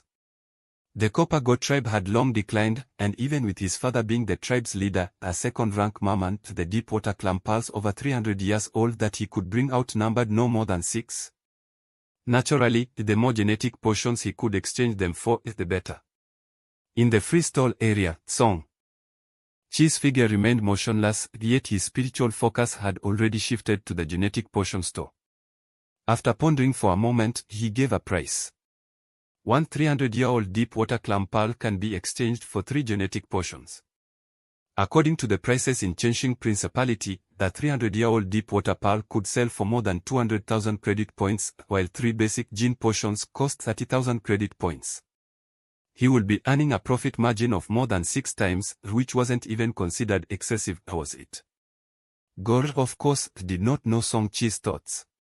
It reached into its belongings, and 4 deep-water clam pearls, roughly 300 years old, appeared in its palm. After a moment's hesitation, it put 3 pearls back and handed one across the counter. I'll have 3 genetic optimization potions first. Song Chi was not in a hurry. He controlled the power of laws within the ruins market to take the 300-year-old deep-water clam pearl. Then, 3 basic genetic potions automatically floated out from below the counter, delivering them into Go's hands. Unable to wait, Go picked up 1 potion and immediately downed it. For creatures that had never used it before, the effect of a basic-level gene potion was quite remarkable. After enduring a rather painful gene optimization, feeling that familiar powerful bloodline in his body, Go could not help but burst into laughter. Following this, it took out those 3 deep-water clam pearls again, exchanging them for 9 genetic optimization potions. That wasn't all. To Song Chi's surprise, it brought out 2 even larger deep-water clam pearls. These are 700 and 900-year-old deep-water clam pearls, much more precious than the 300-year-old ones. If I use these 2 pearls for an exchange, how many genetic potions can I get? Suppressing the excitement in his heart, Song Chi quickly gave a reply. A 700-year-old deep-water clam pearl can be exchanged for 10 gene optimization potions, a 900-year-old deep-water clam pearl for 20 gene optimization potions. Seeing this exchange rate, Go's eyes showed internal conflict. While excited, there was also a hint of struggle. Deep-water pearls older than 700 years were highly valuable. Even when the Copper Go tribe was once a royal merfolk tribe, the clan's treasury wouldn't have more than 50 such pearls over 700 years old. If he exchanged these 2 pearls, considering the current size of the territory controlled by the Copper Go tribe, it would likely be difficult to collect pearls of this age again. As he was still wrestling with the decision, footsteps approached from behind, and Go turned to look. It was a member of the Starry Sea human race who had walked in. The aura emanating from this human was only average, but his tone was indeed alarming. May I ask how much stock of this genetic potion do you have in your store? If it's not too much, I'll take it all. While speaking, the person threw a large amount of floating land origin and life cores onto the table, including 0 rank and first rank ones. Upon hearing this, Go no longer hesitated and quickly said, "Deal, these 2 700-year and 900-year deep-water clam pearls will be exchanged for all the genetic potions." The moment the words left his mouth, Go failed to notice the slight upward curl at the corner of the mouth of the human standing behind him, which was quickly concealed. The human who had come in was naturally Song-chi, who saw the hesitation of the merfolk and thus came over to add fuel to the fire. He couldn't help it. 700-year and 900-year deep water clam pearls were extremely rare, and for him, at level 5 of the guidance technique, they were of great assistance. He couldn't bear to let them slip through his fingers. With his current cultivation progress, even with the acceleration of an all attributes cultivation room, it would still take half a year for his guidance technique to break through to level 6. This pace was not slow. In fact, it could be considered extremely fast, seeing as he had taken less than a month to break through from level 4 to level 5. But Song-chi was not satisfied with this speed. The cultivation of the guidance technique still had a long way to go. If it was this sluggish in the early stages, what would he do when he reached level 30 or even level 40? With these two 700-year and 900-year deep water clam pearls, he was confident that he could break through to level 6 of the guidance technique within a month. And with the additional 4 300-year pearls, he felt somewhat certain he could break through to level 7 within 3 months. After handing over 30 basic gene potions to Gore, Song-chi felt certain, as long as the transaction was completed, no amount of regret from Gore would matter afterward. The trading rules he had designed for the Shutian ruins market were such that transactions had to follow the principle of mutual consent, and a trade could not happen unless both parties agreed. But once a trade was successful, any regrets would be moot. Ahem. Seeing that the merfolk's transaction was complete, Song-chi knew it was his turn to step in. He cleared his throat to catch Go's attention and continued to ask, "May I know how much stock of the genetic potion you have in the store?" With that thought, the characters on the screen changed accordingly. Search the novelfire.net website on Google to access chapters of novels early and in the highest quality. Nearly 5 figures. Knowing full well the situation, he pretended to lament. "There's so much. It's a pity I don't have enough funds, otherwise I would definitely buy them all." Hearing his voice, Go subconsciously nodded in agreement. Seizing the opportunity, Song-chi took the initiative to start a conversation. "Friend, I saw that you've also purchased quite a few of these genetic potions. It seems you've realized their potency. How about we make a deal?" Go's brow furrowed, a flicker of wariness in his heart. "What kind of deal?" Song-chi feigned ignorance, whispering, "I'll give you a sum of floating land origin, then in return, you help me buy an enhancement gene potion. How about that?" Go's eyes focused, taken aback for a moment. He did not agree straight away but instead countered with a question. "Enhancement gene potion? What's that?" Chapter 41 is the miraculous effects of mermaid tears. Chapter 41 the miraculous effects of mermaid tears. Song-chi's eyes gleamed with pride, and he struck just the right note of a lucky fellow who had stumbled upon a more potent potion hidden behind this genetic potion shop by chance, taking that pride to the extreme. He covertly scanned the area behind him and, seeing no one around, leaned in close to Go's ear and whispered, "It's the enhanced version of this gene optimization potion, with effects that far surpass the one you see here by tenfold. I previously spent a great deal at a heavy cost to buy one, and the effect was simply intoxicating. It's a pity the shop has a special rule that one can only purchase one. Otherwise, I would buy them all." Instantly, Go seemed like a rabbit whose tail had been stepped on, and he almost jumped up. "What, an effect 10 times greater than the gene optimization potion? Is there really such an enhanced potion?" As if in response to him, the text on the central screen in the shop changed again. "The advanced genetic potion, currently only 9 available, its effect indeed far exceeds that of the regular gene optimization potion." With that text, 9 glowing vials with noticeably more exquisite packaging appeared on the counter. Pop.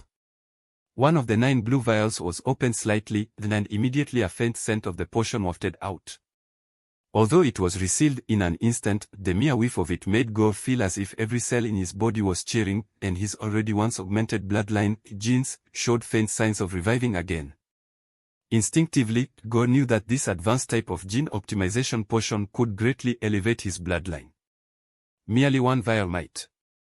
not be enough to completely restore his bloodline to its peak king-level condition, but with 2-3 vials, reviving a significant part of the king-level bloodline would certainly not be a problem. With that thought, he suddenly spoke loudly. Please reserve these 9 advanced genetic potions for me, I will be back shortly. Seeing his reaction, Song-Chi remained calm, but the screen in the center of the shop changed once again. The advanced genetic potion is expensive to produce and rare in quantity, only exchangeable with deep-water clam pearls over 1,000 years old. Search the ovalfire.8 website on Google to access chapters of novels early and in the highest quality. Go glanced briefly and said nothing. He just turned and left the ruins market at a speed faster than before. It was still the palace within Conch Island, where the chieftain of the Copper God tribe waved his lower body's fishtail vigorously, creating a strong current spreading around. The pressure of a second-rank creature was especially terrifying. Ridiculous, what do you take 1,000-year deep-water clam pearls for? Or do you think? Before it could finish its rope, Go had already pulled out more than 30 basic gene optimization potions and handed them to his father. When the chieftain of the Copper God tribe took hold of a basic gene optimization potion and smelled it, the next second his reaction was the same as Go's before, his eyes flashing with brilliance as his depleted bloodline seemed to come back to life. This is the potion you spoke of. It actually has such an effect. Are you certain there's an advanced potion that exceeds this by 10 times? Go nodded firmly, his attitude utterly confident. The chieftain of the Copper God tribe held the potion tightly in his hand and after pondering for a moment looked back at Go. This matter is a divine opportunity for our Copper God tribe. Since you are certain, then go and exchange for it. However, I don't have any 1,000-year deep-water clam pearls on hand right now, so take this and try it. Remember, this item is extremely rare, try to exchange for as many of those advanced potions as possible. In Jutian Ruins Market, when the eagerly awaited Go returned, Song-Chi refocused his attention on the genetic potion shop. Hearing Go's response, his brows furrowed deeply, and his heart was sorely disappointed. No Millennium Deep-Water Clam Pearls. Then, in that case, these advanced gene optimization potions cannot be exchanged for you. As he thought this, just as he was about to control the virtual light screen in the shop to reply, Go took the initiative and took out an item. Though I lack Millennium Deep-Water Clam Pearls, this item's value surpasses that of the Millennium Pearls. It is a rarity from our merfolk, conceived by a mermaid once in 1,000 years, known to other creatures as mermaid's tear. As he spoke, he had already taken out the so-called mermaid's tear and placed it on the counter in the shop. Then he added one more thing. This mermaid's tear was conceived by an ancestor of mine, the 3rd-rank level mermaid. It has the power to promote life form evolution for the majority of creatures in Starry Sea. When the crystal tear, even clearer than the deep water pearls, appeared, Song-Chi's whole attention converged upon it. He knew the mermaid's tear all too well, as it was one of the few known items that could provide an extra success rate for the advancement of the torch worship. According to God, this mermaid's tear was conceived by a 3rd-rank mermaid, which meant it could also increase the success rate for the advancement of torch worships of 3rd rank and below. 1st rank to 2nd rank, an increase of 10%. 2nd rank to 3rd rank, an increase of 5%. Though these figures might not look big, they are of utmost importance to every torch ship captain about to commence their advancement, second only to their very lives. And right now, Song-Chi indeed needed this item. His mother's dragonfly had an exceedingly low evolution success rate, and even with his father giving it his all, the prospects were not looking good. If he could obtain an item that enhanced success rates, his father would have used it for his mother a long time ago, rather than waiting until now, and the titanium crystal was still but a pipe dream. Therefore, he had to get this mermaid's tear by all means necessary. 3rd-rank mermaid's tear, its value is acceptable. Given the value of the item, the restriction of a single advanced genetic optimization potion per person is lifted, allowing for the exchange of 3 advanced genetic optimization potions. Originally, he wanted to offer just one, but after some consideration, he felt that was pressing too hard. If it upset Go and led to haggling over the virtual light screen, what then? The identity he had established for all the transaction AIs in each shop was to be completely fair and unbending with set prices. To avoid breaking this persona, he finally decided on 3 portions for the exchange. The number was neither too many nor too few, being just the right amount. He believed Go would not refuse it. And just as he thought, although Go originally wanted to bargain, the air-light screen gave no concessions. In the end, it agreed to the trade.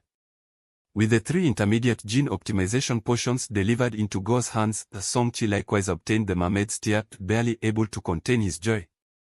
With the addition of this mermaid's tear, then with his father coming up with more solutions, the official advancement of the Dragonfly 7 months later should have a success rate of over 50%.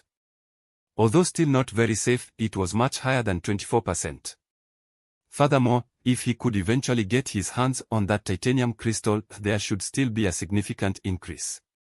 Chapter 42, a summary of earnings, Chase for reads on Tuesday. Chapter 42, a summary of earnings, Chase for reads on Tuesday. Time passed, and as more alien races entered the ruins market, the goods Song-Chi had acquired for over 2,000 strands of zero-rank floating land origin were sold out.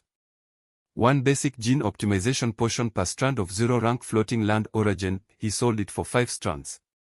1 strand of zero-rank floating land origin got 20 tungsten gold lances and tungsten gold combat shields, but he only sold 5 for the same price. A basic civilian exoskeleton set worth 200,000 credit points, 20 strands of zero-rank floating land origin, he sold for 100 strands. Under these prices, which were many times over the cost, Song-Chi's fans quickly surpassed 8,000 strands of zero-rank floating land origin, making a hefty profit. What made him particularly happy was that among the goods worth over 8,000 strands of zero-rank floating land origin, there were more than 100 strands of first-rank floating land origin. Adding to the 32 strands he already possessed, this was enough for him to enhance that dark matter energy shield generator component several more times. And it was not over yet, the trading in the freestall area was still ongoing, allowing him to take a cut from the transaction taxes every minute. Song-Chi estimated that by the end of the trade meet, his funds should exceed 10,000 strands of zero-rank floating land origin. Besides, he continued to acquire materials with huge price discrepancies to resell in the black market, ensuring another tidy sum.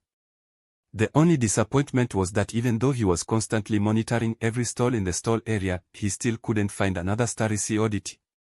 He did not dwell on this too much. After all, the current rank of the ruins market was only LV9, where only zero-rank Starry Sea alien races could enter the market through the special gates he had deployed. The chances of a zero-rank being obtaining a Starry Sea oddity were already exceedingly slim.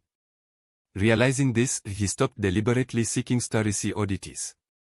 He planned to wait until the market's rank increased, which would then increase the likelihood of finding strange objects significantly. Several hours later, half an hour before the end of the ruins market trading session, Song-Chi decided to try setting up his stall. He then displayed more than 2,000 strands of zero-rank floating land origin. His significant move quickly attracted the attention of numerous aliens nearby. Within minutes, over 100 of them had gathered around his stall. Just when the crowd of alien species was curious about what Song-Chi intended to trade these zero-rank floating land origins for, the sign he took out, written in the universal language of the Starry Sea, immediately elicited a sigh. Exchange for first-rank floating land origin, 11 strands of zero-rank floating land origin for 1 strand of first-rank floating land origin, it read.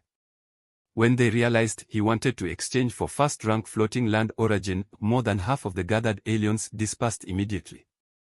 First-rank floating land origin was much rarer than zero-rank, and most of the aliens present didn't have any, so how could they exchange? Song-Chi was not surprised, instead, he felt a flicker of joy when he saw that dozens of figures had not left. Although the exchange rate between first-rank and zero-rank floating land origins in the ruins market had always been 110, the rate he was offering of 111 was a bit of a loss. However, it was still acceptable compared to changing principalities' rates of 114 or 115. He would not lose as long as some aliens were willing to trade. Soon after, an alien of an unknown race stepped forward to inquire. 111 is still a bit low. If you offer 12 strands of zero-rank for 1 strand of first-rank floating land origin, I am willing to exchange 10 strands with you, the alien proposed. Hearing this, the Song-Chi family shook his head. At a rate of 112, although he would not lose out, he would hardly gain anything for his efforts. Why would he want to work for free? The price of the first-rank floating land origin at the black market is not stable. 114 is the average trading ratio, true, but who could guarantee that when he sells, it won't just happen to be pressed down to 112? Seeing that he stood his ground, some of the alien races chose to leave. In the end, fewer than 20 remained at the stall, but Song-Chi was already quite satisfied. With nearly 20 Starry alien races present, it was unlikely that he would end up with no successful trades at all. Besides, this was just an impulsive attempt that didn't require any cost. Even if he didn't make a trade with any of them, it was no big deal. The final result was much better than Song-Chi had anticipated. Out of the 18 alien races, 12 successfully traded with him, with one of them trading 100 strands at once. By the end of the trade meeting, Song-Chi had accumulated more than 11,000 strands of zero-rank floating land origin in his possession, including a considerable amount of 302 strands of first-rank floating land origin. As for the remaining materials, excluding the 6 deep-water clam pearls, the mermaid tear, mercury crystal, electrum, life core, and other enhancement resources he needed to use, the total value of other available materials exceeded 5,000 strands of zero-rank floating land origin. For these materials, Song-Chi only planned to keep about 2,000 strands of zero-rank floating land origin. Considering the number of special gates placed in Jution Ruins Market, the number of aliens that could enter the Ruins Market for trading was limited. He estimated that keeping 2,000 strands for purchasing was about right, as keeping more was pointless given the market size. Purchasing too much would likely result in surplus stock that couldn't be sold. As for the other materials worth over 3,000 strands of zero-rank floating land origin, he planned to use them all for enhancing the Song-Chi. 2 days after the Ruins Market trade, Song-Chi made several trips to the black market and exchanged all of the materials worth over 3,000 strands of zero-rank floating land origin for zero-rank floating land origin, mercury crystal, electrum, and other worship-enhancing resources before retreating into the Ruins Market. Jution Ruins Market freestall area. The Song-Chi had already been summoned, and after 2 days of preparation, Song-Chi did not hesitate to start a new round of worship enhancement. The first component to be enhanced was naturally the highest quality dark matter energy shield generator on the Song-Chi, a glory quality energy shield of orange color. During the previous battle against the first-rank peak gold devouring vine, the performance was very good, which further strengthened Song-Chi's decision to continue enhancing it. Currently, the dark matter energy shield generator is at level 10, and enhancing it further requires 20 strands of first-rank floating land origin plus 20 tons of mercury crystal, in addition to a one-time provision of 5,000 spectral energy points. The first-rank floating land origin and mercury crystal were already prepared by Song-Chi, but the simplest spectral energy points had now become a problem. The standard spectral engine on the Song-Chi had been enhanced to level 14, but the attached Yunong pool capacity was only just enough at 5,000 points. Enhancing the dark matter energy shield generator to level 11 was no problem, but after that, more spectral energy points would not suffice. Out of necessity, Song-Chi had to spend extra resources to enhance the spectral engine directly to level 19. Fortunately, the spectral engine was just a standard colorless component, and enhancing it to the first rank only required zero-rank floating land origin and zero-rank life core. Spectral engine level 19. Quality colorless. Consumption 10/S spectral energy points. See the ovalfire.8 website on Google to access chapters of novels early and in the highest quality. Energy supply 118/S spectral energy points. Post overload buffer 20 minutes. Yunong pool 9,000 points can store 9,000 spectral energy points. Up rank requirement, the component has reached the peak of enhancement and can no longer be enhanced. Chapter 43, Spending money like water. Chapter 43, Spending money like water. Watching the spectral engine that had been enhanced to its limit, the spectral energy pool barely reached 9,000 points. Song-Chi's mind was made up. He had to get his hands on a high-quality engine component as soon as possible. Take the nuclear fusion engine component as an example. When it was at LV0, the associated energy pool had an impressive capacity of 5,000 points. If it were to be enhanced to LV19, it would probably exceed 30,000 points. There would be no need to face the current situation with not only inefficient energy supply but also an inadequate capacity of the energy pool. With the current 9,000 points in the spectral energy pool, Song-Chi estimated that if the dark matter energy shield generator were to be enhanced a few more times, it likely wouldn't be enough. However, at present he didn't have a choice. Yesterday, he accessed the White Tower's local network and checked the marketplace. There were no engine components of blue quality or higher. There were a few of colorless quality, but with average attributes and high prices, he wasn't interested. For now, he had to make do with what was available. Upon completing the enhancement of the spectral engine, naturally, the dark matter energy shield was next. Song-Chi had plenty of fast-rank floating land origin and mercury crystals and didn't mind using them up. The orange glory quality components were good enough for long-term use. Investing sufficient resources for early enhancement was still very cost-effective. Dozens of seconds later, he had enhanced the dark matter energy shield generator component all the way to LV15, spending a total of 200 threads of fast-rank floating land origin and 150 tons of mercury crystals. Looking at its attributes, there indeed was a significant improvement. Dark matter energy shield generator LV15. Quality orange. Feature additional 85% increase in shield value. Feature 2, the defense value of the shield is doubled. Consumption 60/S spectral energy points. Defense 880. Shield value 16280/16280. Charge 20s, post overload buffer 35 minutes. Up rank requirement. 70 threads of floating land origin, fast rank 10,000 spectral energy points, 45 tons of mercury crystals. It can be said that the properties of the dark matter energy shield generator component enhanced to LV15 had terrifyingly increased. Especially the defense and shield values, which went from 380880 and 608016 to 280 respectively. This was a substantial upgrade. See the overfire.net website on Google to access chapters of novels early and in the highest quality. The size of this increase was naturally linked to the quality of the dark matter energy shield generator component. High-quality warship components always come with unique features. These percentage-based features of the dark matter energy shield generator meant the higher the enhancement level, the more terrifying the improvements. Actually, Song-Chi wanted to continue enhancing the dark matter energy shield generator. He still had 102 threads of fast-rank floating land origin and 50 tons of mercury crystals, which were more than enough for another enhancement. Regrettably, he didn't have enough spectral energy points.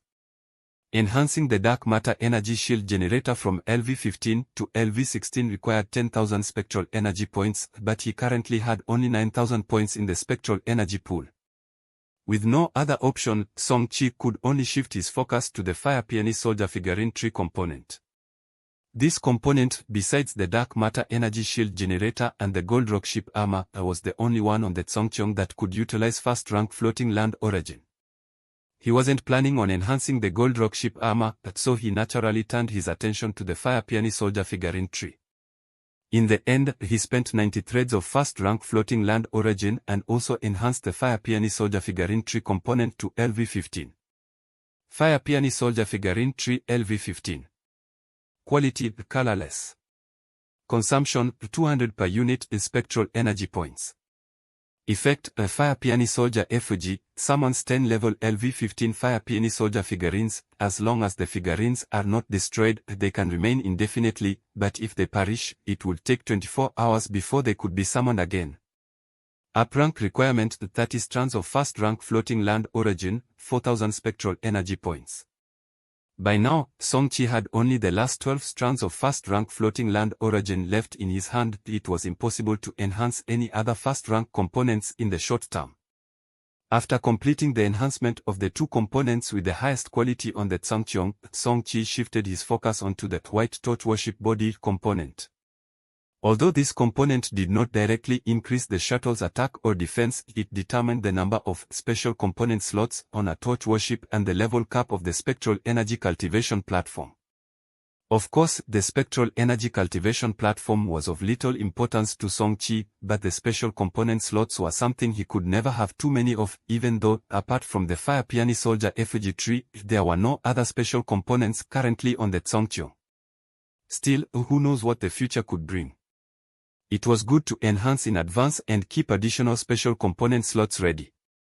The White Torch warship body, just like when it was colorless, or rather the amount of enhancement resources required had no relation to the quality of the seed of torch.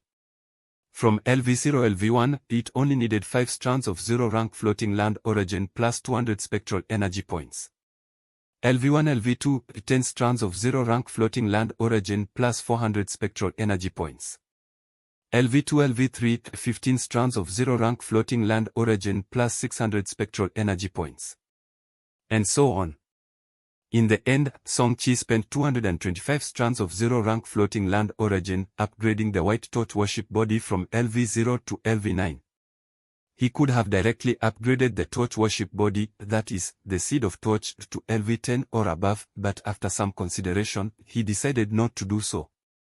Because once the warship body was upgraded from LV9 to LV10, the Songcheong would transition from a spectral shuttle to an advanced spectral airship. Advancing to a spectral airship was not an issue, given Songcheong's foundation, there was hardly any chance of failure. But that wasn't the key point. Advancing the Songcheong would increase the risk of deployments in the alien star domain correspondingly, which was clearly not what Song-chi, who just wanted to scavenge some ordinary resources peacefully, wanted to see. Therefore, he decided to stop the enhancement of the White Torch warship body at LV9. However, even without advancing to a spectral airship in one go, the Songcheong upgraded to LV9 had its special component slots increased from the initial 2 to 6. The Torch warships of Torch human civilization, depending on the quality of their seed of Torch, would gain a different number of special component slots with every 5 levels that Torch warship body was upgraded. Colorless Torch warship body, every 5 levels, 2 more slots are added. White Torch warship body, every 5 levels, 4 more slots are added. Blue quality Torch warship body, every 5 levels, 6 more slots are added. Purple Torch warship body, every 5 levels, 8 more slots are added. As a Torch warship bound to a white seed of Torch, the Songcheong would gain 4 extra special slot places with every 5-level upgrade of the Torch warship body. Of course, this was not completely fixed. If Song-chi could further upgrade the quality of his seed of Torch in the future, the warship itself would gain additional special slot places corresponding to the level of the Torch warship body. After enhancing the White Torch warship body and seeing that he still had a considerable amount of 0-rank floating land origin left, Song-chi then turned his attention to the Gold Rock ship armor that he had not yet enhanced. As a component with white quality warship armor, the cost-effectiveness of its enhancement was quite substantial, although it hadn't been on the top of Song-chi's list of components to enhance first due to its overlapping functions with the dark matter energy shield generator. Chapter 44, The Songcheong with greatly changed attributes, seeking follow-up reads on Wednesday. Chapter 44, The Songcheong with greatly changed attributes, seeking follow-up reads on Wednesday. The resources required to enhance the Gold Rock ship armor component, besides Electrum, were exactly the same as those needed for the Fire Peony Soldier figurine tree from before.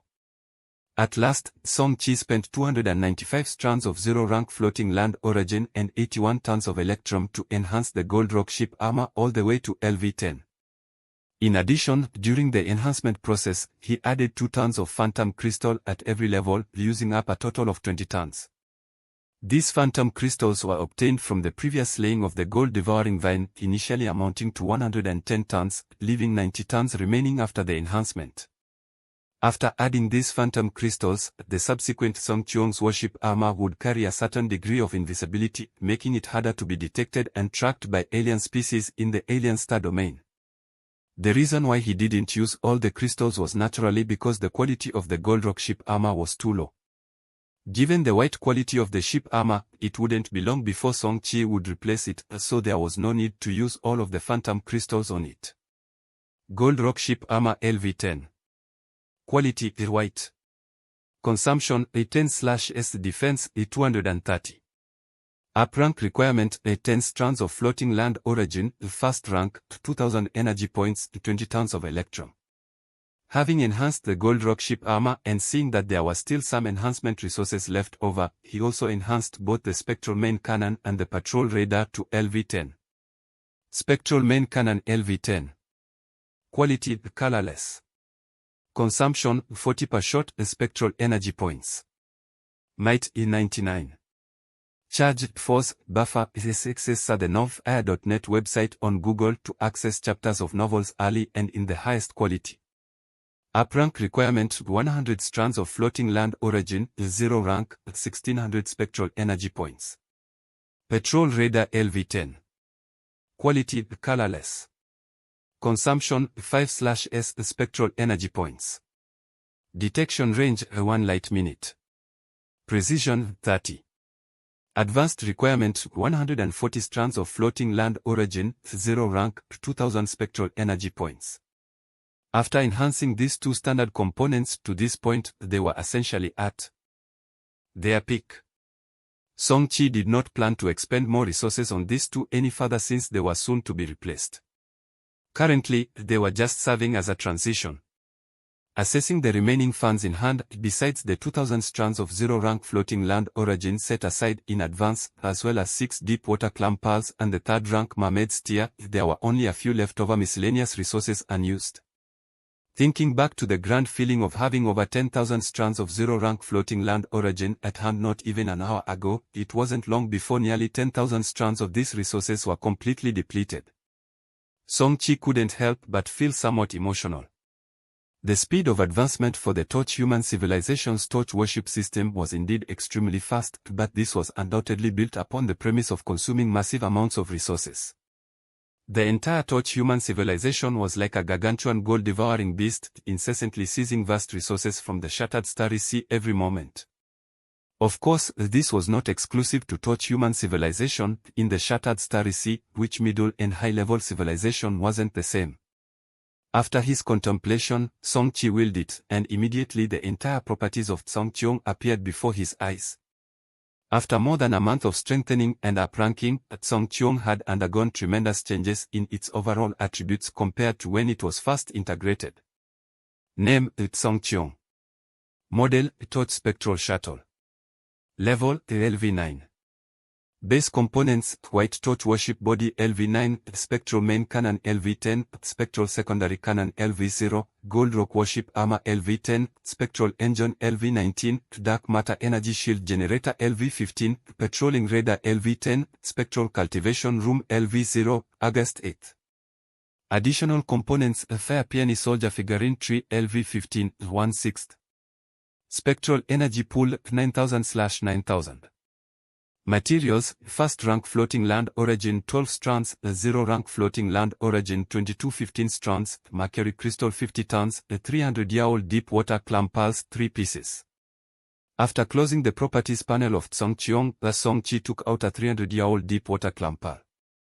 Spectral energy gathered in the palm of his hand, and soon after, the surface of the clam pearl placed in his hand began to tremble lightly, and as time passed, the frequency of trembling became more and more astonishing.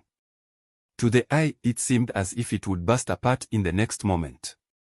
However, that was not the case. When the trembling reached a certain frequency, it gradually subsided. When the pearl completely stopped trembling, its surface suddenly showed innumerable fine cracks, and it ultimately turned into a pile of powder. This was certainly not some trick, but rather an indication that Song Chi's control over spectral energy had reached an extremely fine level. He had infused the pearl with spectral energy without damaging its external appearance and then completely pulverized it from the inside. Taking out an intermediate body tempering potion, Song Chi carefully poured all the powder into the potion and then gently shook it to mix. Indeed, this was the usage method for deep water clam pearls. When taken with a body tempering potion and coupled with an all attributes cultivation room, the effect would be particularly astonishing. Quickly arriving at the all attributes cultivation room, Song Chi swallowed the intermediate body tempering potion in his hand, then stood with his legs firm and his hands spread open, palm up, entering the spectral energy guidance technique practice as swiftly as he could. As for the tears of the mermaid stored on Song Cheong, it obviously wasn't convenient to give it to Mom now. He would wait until he returned from his next alien star domain exploration. By then, presenting it would be perfectly timed with the exploration. If he brought it out now, he would find it difficult to explain, though if he didn't want to talk about it, Mom and Dad wouldn't pry, but finding a more justifiable moment was always better. Inside the All Attributes cultivation room, having just begun practicing the standard guidance technique, spectral energy within the enclosed space began to converge rapidly. Despite being somewhat mentally prepared, Song-Chi was still startled by the terrifying speed of cultivation. With the operation of the spectral energy guidance technique, he felt as if the spectral energy from outside was like homing swallows, not needing his full effort to draw it in, but actively converging into his body. If the speed of using an all-abilities cultivation room under normal circumstances was rated as 6, then his current cultivation speed was 60. The guidance technique that had just broken through less than 20 days ago had already made significant progress. For a moment, Song-Chi was somewhat captivated. This rate of cultivation was like something out of a dream. After a day and a night, Song-Chi exited his state of cultivation. The accelerated effect of the 300-year-old deep water clam pearl had ended. Stepping out of the All Attributes cultivation room, Song-Chi's spirit submerged into his own body, and soon he ascertained the results of this session of cultivation. Just this one day of cultivation was equivalent to 2 months of training. The breakthrough, the LV6 that originally required about half a year, now only needed 4 months. Excitement filled Song-Chi's heart. The results were truly astounding. After the excitement, he quickly calmed down, well aware that this had a lot to do with his first use of the clam pearl for cultivation support. The subsequent uses would definitely yield diminishing returns. Clenching his fists, Song-Chi felt a hint of regret. This is just an intermediate body tempering potion. If there were an advanced body tempering potion to use with it, the results would surely be even better. Despite feeling some regret in his heart, Song-Chi also understood that this was merely wishful thinking. Advanced body tempering potions were not the same as the middle-low level ones. They too were classified as strategic resources by the Chengxing Principality and were not easily distributed. Only the nobility of the principality had fixed yearly quotas. Ordinary citizens could not even dream of obtaining them. At the entrance to the ruins market, Song-Chi's figure gradually became illusory and soon completely vanished within the Shution ruins market. He was very tempted to use up all the 5 remaining deep water clam pearls, but he had already stayed in the ruins market for 2 days and 2 nights. If he did not go out to show his face, it was likely that his mom would forcibly break into his room soon. In the living room, just as Song-Chi stepped out of the bedroom, he unexpectedly found that Dad was at home today. He sat on the sofa, eyes fixed on the star chart projected by the communication bracelet in his hand, pondering something. Chapter 45, A Deep Water Clam Pearls plus Advanced Body Tempering Potion. Chapter 45, A Deep Water Clam Pearls plus Advanced Body Tempering Potion. Song-Chi immediately leaned in closer. Dad, what are you measuring up here? Song-Chao glanced sideways at his son without answering, quickly returning his attention to the star chart in front of him. Seeing this, Song-Chi turned to look at the kitchen. Noticing that his mother wasn't paying attention to the living room, he whispered into Song-Chao's ear. Dad, is there any specific news about the titanium crystal? Song-Chao looked unchanged, saying lightly, this matter is not for you to involve yourself with. Focus on preparing for your 3rd drop in the alien star domain. Though Song-Chao's tone was mild, Song-Chi, who had lived with him for 30 years, knew him all too well. Normally, his dad was very easygoing, but when he got serious, his tone would become even fainter and the decisions made at such times would not be easily changed. If he continued to ask about the titanium crystal, Song-Chao would likely become truly angry. Considering the scene that would ensue from his father's anger, Song-Chi very consciously closed his mouth. After lunch, he briefly informed his parents that for the next 5 or 6 days, he would be concentrating on cultivating the spectral energy guidance technique, and if he didn't leave the house during that time, they shouldn't worry about him. Song-Chao and Chen Lixia nodded without further questions. The spectral energy guidance technique, having taken tens of thousands of years for Torch human civilization to develop and nearly 200,000 years to perfect, actually has effects far beyond imagination. With spectral energy supplementing the consumption of life energy, although one couldn't achieve the level of breatharianism seen in online novels, it was still quite normal not to eat or drink for 10 to 15 days. However, the rich blood chi energy contained in food could further accelerate the cultivation of the spectral energy guidance technique, so most people would still eat normally. Before heading back to his bedroom, Song Chi tentatively asked his father, "Dad, do we have a way to get an advanced body tempering potion?" Originally, it was just an offhand question, perhaps subconsciously harboring a sliver of hope for the Ding Hai Song family previously mentioned by his father, but as soon as the words left his mouth, Song Chi instantly felt he was expecting too much. If that so-called Ding Hai Song family really had significant power, why hadn't he received any sort of treatment as a noble descendant over the past 30 years? Or did the Ding Hai Song family now only possess a high-level contemplation diagram? Yet, Song Chao's next response took Song Chi entirely by surprise. "Advanced body tempering potion, do you need this?" The effects of this level of body tempering potion are strong, but they also demand a high physical quality. Generally, only those with guidance techniques level 10 and above can use it. "Are you sure you want to try it now?" Snapping out of his daze, Song Chi asked again, not quite sure. "Dad, are you saying we can really get it?" Song Chao shook his head. "It's not about whether we can get it or not. I have some on hand. If you want it, go take it yourself. It's in the bookshelf on the right side of the study." Saying this, he tossed over a set of keys, and to confirm, he asked again, "Are you sure you can use it?" The potency of the advanced body tempering potion is too domineering. If your physical quality isn't sufficient, it will not only fail to speed up your cultivation but could also damage your body. I managed to get a few deep water clam pearls over 300 years old during this exploration of the alien star domain, so it should be fine. Upon hearing Song Chi's response, Song Chao pondered for a moment, then nodded and said, "Deep water clam pearls over 300 years old are quite rare. Although they are a bit young, they should just about suffice. Go and get them. I was planning to let you use them once your cultivation of the guidance technique had reached first rank. Since you have the good fortune to obtain several old deep water clam pearls, it's also good to use them early. The more effect the advanced body tempering potion can exert, the better." Song Chi ran excitedly towards the study, and upon using the key his father had provided, he successfully acquired an exquisite potion box from the bookshelf.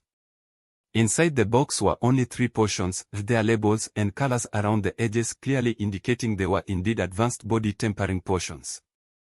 Looking at the 3 elegant purple tube potions, Song Chi's eyes grew slightly vacant, and from that moment, he started to regard the phrase Ding Hai Song family differently. After hesitating a bit, he ended up taking all 3 potions. With 5 deep water clam pearls in hand, the 2 pearls dated 700 and 900 years respectively were more than enough to mix with a single advanced body tempering potion each, while he planned to use the remaining 3 300-year pearls together to neutralize another advanced body tempering potion.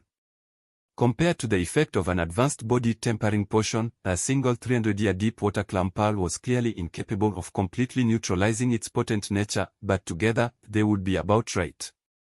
Moreover, using them together would not waste the effects of both, it would only greatly prolong the potion's duration. "Dad, I took all of them." Song Chao nodded lightly, gesturing his agreement, while Chen Lixia on the side, still concerned, admonished him again. "Son, don't overdo it.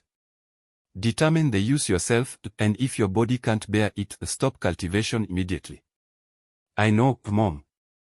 See the novelfire.net website on Google to access chapters of novels early and in the highest quality. Returning to the ruins market with 3 advanced body tempering potions, Song Chi, in high spirits, entered the All Attributes cultivation room. Once his body was adjusted to perfect condition, he swallowed the advanced body tempering potion mixed with the powder of the 3 300-year-old deep water clam pearls.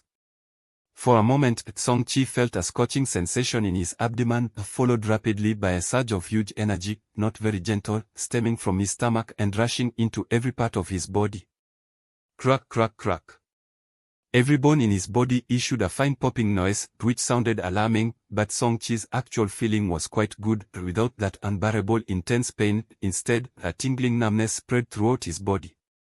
Correspondingly, the speed at which spectral energy poured into his body became astonishingly fast. If the cultivation speed was 60 when he took the intermediate body tempering potion mixed with a single 300-year-old deep water clam pearl before, now the cultivation speed reached 100. This speed, although not much higher than before, was bolstered by the potion for a duration of 3 days, which is thrice the time of the previous potion's effect. 3 days later, when Song-Chi awoke from his cultivation, his level in the spectral energy guidance technique had risen from LV5 to LV6, and he had also made considerable progress on his way to LV7. Having tasted the sweet fruit of progress, Song-Chi didn't cease his cultivation. Instead, he took out the second advanced body tempering potion and mixed in the powder of the 700-year-old deep water clam pearl. Once it was thoroughly neutralized, he swallowed it in one gulp again. This potion was several times more terrifying in effect than the previous one. This time Song-Chi not only felt tingling across his body but also experienced a strong pain. Fortunately, it was still manageable, and his body could still endure it. However, Song-Chi understood that he couldn't use the 900-year-old deep water clam pearl for a while unless he wanted all the blood vessels in his body to burst and suffer incurable internal injuries. Chapter 46, a Horn by Tower Asteroid Belt, Tianyu Mining Company. Chapter 46, a Horn by Tower Asteroid Belt, Tianyu Mining Company. The second dose of the advanced body tempering potion only lasted for 1 day, but the pain it brought to Song-Chi was far greater than the previous dose, which lasted 3 days. The reason, in fact, was that the effect of the potion was too strong and his physical constitution was insufficient to absorb it effectively. The pain was intense, but for the astonishing effects on his cultivation, Song-Chi could only grit his teeth and endure. While Song-Chi was fully engaged in his cultivation, outside the White Tower floating land in the silent stellar space, a fleet was traveling at full speed. See the novelfire.net website on Google to access chapters of novels early and in the highest quality. There weren't many warships in this fleet, less than 10. They had set out from the White Tower floating land, heading straight for an asteroid belt not far away. The asteroid belt was less than 300 million kilometers from the White Tower floating land. Under the fleet's lightspeed cruise, it took barely over 10 minutes to arrive at the outskirts of the asteroid belt. As it was within the gravitational field of the White Tower floating land, this asteroid belt was simply named the Horn by Tower asteroid belt. The Horn by Tower asteroid belt was a medium-sized asteroid belt with a diameter of less than 100,000 kilometers. After hundreds of years of continuous mining by some mining companies of the White Tower floating land, the resources in this belt had been almost completely depleted, with only scattered areas showing traces of civilian interstellar mining ships. But who would have known that such a nearly exhausted resource point would still hide an extremely rare titanium crystal vein? At the periphery of the asteroid belt, inside the main control room of the warship on the left front side of the fleet, Shen Wenjie reflected with a slight sense of wonder. Upon hearing this, Song Chao's voice came through from another Guardian-class spectral spaceship that was in communication with the copper halberd beneath Shen Wenjie. Let's hope so. The two miners from Tianyu Mining Company who spread the news had only witnessed rocks that looked like titanium crystal and hadn't actually confirmed the mining. After this brief exchange, the two of them led the charge into the asteroid belt ahead, followed closely by 7 spectral airships of various lengths. Indeed, all 9 ships of the entire fleet were, unmistakably, torch warships. As they advanced, they encountered numerous ordinary interstellar mining ships wandering through the asteroid belt.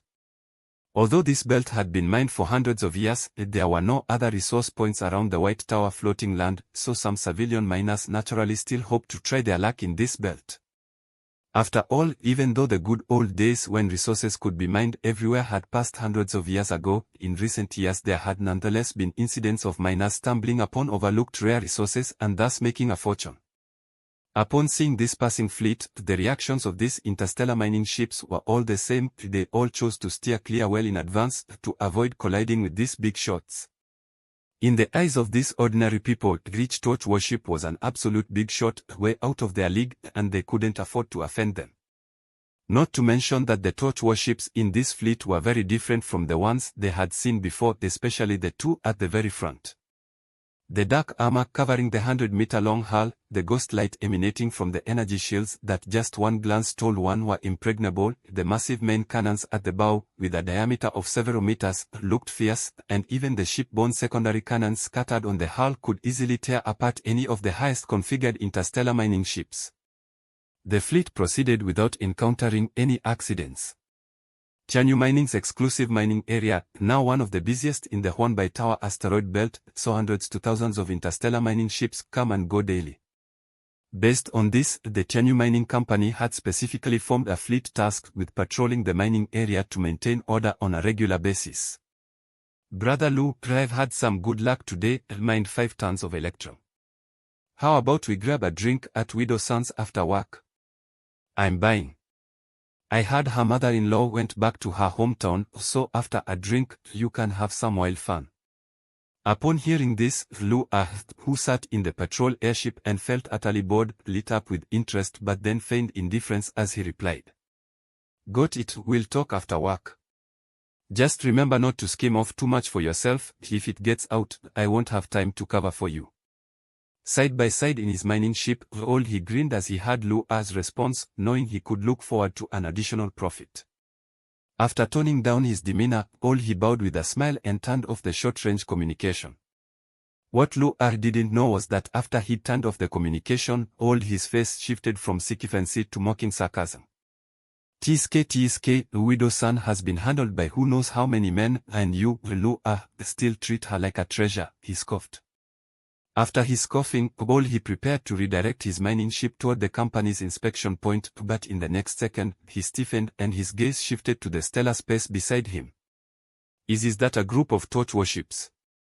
What are so many torch warships doing here? They don't look like the lowest level spectral shuttles, could they all be first-rank torch warships? It wasn't just he who noticed this group of torch warships. Because of Song Chao and Shen Wenjie's lack of concealment, shortly thereafter, nearly all of the miners in the area became aware of the torch warship fleet's presence. As a result, within less than 2 minutes, hundreds of interstellar mining ships dispersed from the mining area at an unprecedented speed, voluntarily clearing out the central space. However, this unfamiliar fleet of torch ships showed no signs of leaving just yet. Amid the miners' confusion, a cold, mechanical voice emanated from the lead torch warship. Who is in charge of the mining area? After some hesitation, the miners pushed forward Lu, the captain of the patrol team. Just as Lu was frightened, the message from the torch warship simply requested a detailed star chart of the mining area. That greatly relieved Lu. He had only become the captain of the patrol team through connections, with the sole intention of making extra money while in office. If he were really expected to defend the company's mining area to the death, that would be far too challenging for him. Almost instantly after the request, he transmitted the detailed star chart. Any further hesitation wouldn't have been like Lu. Aboard the copper-halberd spectral warship, Shen Wenjie compared the star chart with the one they had obtained from the market a few days ago. After confirming it was correct, he exchanged a glance with Song Chao. The two nodded at each other, and then the fleet set off again, heading toward the coordinates of the mining area they had obtained. However, of the 9 torch warships, only 8 departed. One remained in place and emitted a ring of light that quickly enveloped much of the mining area. On a small asteroid with a diameter of several tens of meters, his interstellar mining ship sat quietly. While others were still wondering, he was the first to recognize the subtle light screen. They've even deployed the temporary communication lockdown device. Looks like something good has turned up in this mining area again, he remarked. Chapter 47, The Big Shot Behind the Haitian Gang. Chapter 47, The Big Shot Behind the Haitian Gang. Tianyu Mining Sector 013, somewhere at the backside of White Tower Floating Land. Song Chao and Shen Wenjie, along with a fleet of 8 torch warships, gradually came to a halt. This was the exact location of the coordinates they'd received a few days ago. Everyone, pay attention. Begin the reconnaissance with utmost speed and report back immediately upon discovery. At Shen Wenjie's command, the 6 spectral airships behind swiftly dispersed, initiating comprehensive exploration of all nearby asteroids. Shen Wenjie's copper halberd and Song Chao's Qing Kong, on the other hand, remained stationary and did not join the 6 spectral airships. Exploration and mining operations were not their responsibility, their duty was to be vigilant of their surroundings.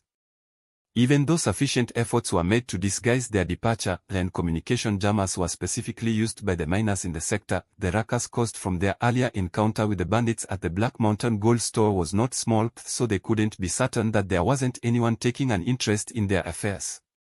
Soon, half an hour passed, and the exploration by the 6 spectral airships was more than halfway done, yet there was no sign of titanium crystals. Could it really be a coincidence? Did those 2 miners mistake a similar-looking rock for titanium crystals? On board the copper halberd, Shen Wenjie voiced his doubts. Song Chao seemed even more indifferent. Don't rush it. Even if it's a rock that resembles titanium crystals, we haven't found it yet, so the outcome is still uncertain. We've spent a lot of time on this, a little while longer won't make a difference. About 10 more minutes went by when suddenly, a communication request came through from one of the 6 spectral airships. Seeing this, Shen Wenjie, who had almost lost hope, brightened up and signaled to Song Chao to connect quickly. No sooner had Song Chao connected when the holographic screen displayed a projection of a young man. Without waiting for Song Chao to inquire, the young man's excited voice preempted. Uncle, we've found them, real titanium crystals. The initial survey suggests a microvein with an estimated amount of about 1,000 to 2,000 pieces. Excellent. Even Shen Wenjie, who had nearly 2 decades under his belt as the inspector team captain, couldn't contain his excitement, exclaiming joyfully. You group up with the other 5 and go full force into mining. Boom. His voice hadn't completely fallen when a muffled impact suddenly came from behind, followed by a violent tremor under Song Chao's feet on board the Qing Kong. Looking at the shield value of the Qing Kong, it had shockingly dropped by 1/5. Song Chao's heart sank immediately, knowing that the energy shield on the Qing Kong was a blue component and its enhancement level had already reached LV29. It was only because he always kept the energy shield activated, otherwise, that hit could have pierced through the warship armor of the Qing Kong, causing significant damage to the ship itself. Song Chao's eyes flickered, knowing that the titanium crystal's discovery had surely been leaked. For an enemy to shave off 1/6 of the shield value from a blue energy shield component enhanced to LV29 with a single strike, they not only had to be another second-rank torch warship, they were likely a very formidable one within that rank. With this in mind, he immediately spoke up. Old Shen, the enemy also has an escort ship, be careful. Little Lin, keep 2 airships there to continue the mining, the other 4 come over and help us out. After a swift series of commands, the 8 torch warships divided their tasks with extreme precision. 2 remained at the target asteroid to continue the subsequent mining work, while the other 6 quickly gathered. In the front were 2 Guardian-class spectral warships, followed by 4 spectral airships. All 6 main cannons began to gather ghost light, preparing for the last bit of energy storage for the upcoming counterattack. Looking back at the direction from which the attack had come, a similarly sizable torch fleet was arrayed a few hundred kilometers away. 2 escort ships, 7 spectral airships. Among those airships there should be a few belonging to that Black Mountain society. As for the origins of the 2 escort ships, it's hard to say. Old Shen, what do you think? Soon, laughter came from Shen Wenjie aboard the copper halberd. Ha ha ha, how else to look at it? Fight until the opponent surrenders, then see. Song Chao's eyes lit up, then he laughed along. Good, then today let's test the mettle of these 2 escort ships. They want to snatch prey from the jaws of death, they'd better have the strength for it. With that, he turned his tone and instructed the 5 spectral airships behind him with concern. Shaolin, Shaoqing, just drag the enemy. If the airships are damaged, withdraw from the battlefield immediately. The key to deciding the outcome of this battle does not lie with you. Understood, Uncle? Within the hostile fleet hundreds of kilometers away, the lead warship clad in silver armor, the Guardian-class spectral warship, was clearly the most prominent of the fleet. At this moment, in the cockpit of this silver Guardian ship, the young-faced man flashed a hint of surprise in his eyes. He had clearly not expected this unknown force, which dared to meddle halfway with the matter of titanium crystal, to be able to bring out 2 escort ships, because after all, there were not many powers in Jongyuan City with such energy. But it was only a trace of surprise, as his expression quickly returned to calm. Although the opponent's forces were not small, he did not take them seriously. In all of Jongyuan City, he was the biggest emperor. At this moment, the communication came through, and as he connected, the holographic image of a fat man appeared before the young man. If there were people from Jongyuan City here, they would certainly recognize the identity of this fat man. Scar, the president of the Black Mountain Society. What's odd is that the usually fierce Scar appeared exceedingly respectful in front of this young man. Young master. Kong, looking at the strength of the opponent, it seems they are not small time. Should we? Before Scar could finish, the young man impatiently cut him off. What origins? Never mind who they are, just fight. I want to see who dares to cross Shu Kong. Since both sides had reached a decision, the battle was naturally imminent. 400-meter-long warships moved in concert out of the fleet, left the mining district underfoot, and chose as their battleground an area thousands of kilometers away. The might of a torch warship of the Guardian class was truly astonishing. Things like spectral airships and asteroids could be turned to dust by merely a bit of residual combat energy. Once the 4 Guardian ships had moved off, the battle between the 12 spectral airships also ensued. However, by comparison, this battlefield seemed a bit child's play, where a barrage of attacks merely resulted in the energy shields of a few airships dimming slightly, and it was clear they could not be concluded quickly. Search *the Nellfire.nt website on Google to access chapters of novels early and in the highest quality. In another uninhabited mining area thousands of miles away, the battle between the 4 Guardian ships also officially began. Song Chao's adversary was the silver warship, while Shen Wenjie's copper halberd had engaged with another escort ship of the opposition. Chapter 48, The Battle Between Escort Ships. Chapter 48, The Battle Between Escort Ships.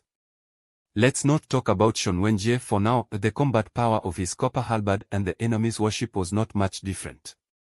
Although every attack and defense usually resulted in the complete annihilation of a nearby asteroid, it was clear that a winner would not be decided in a short time. Therefore, the final victory in this battle would be determined by Song Chao's Qing Kong and that silver-armored battleship. As a veteran second-rank torch ship captain, Song Chao's Qing Kong naturally had respectable configurations. Not to mention the blue-quality energy shield, the shipborne main cannon was also of blue quality. After a short charge, the 3-meter diameter laser beam fiercely shot out from the main cannon at the bow of the Qing Kong.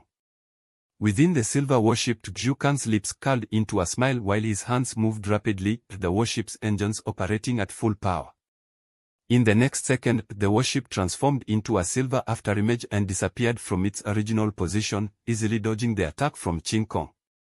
After evading, he quickly retaliated, the fearsome main cannon at the bow of the silver warship unleashing a terrifying assault of its own.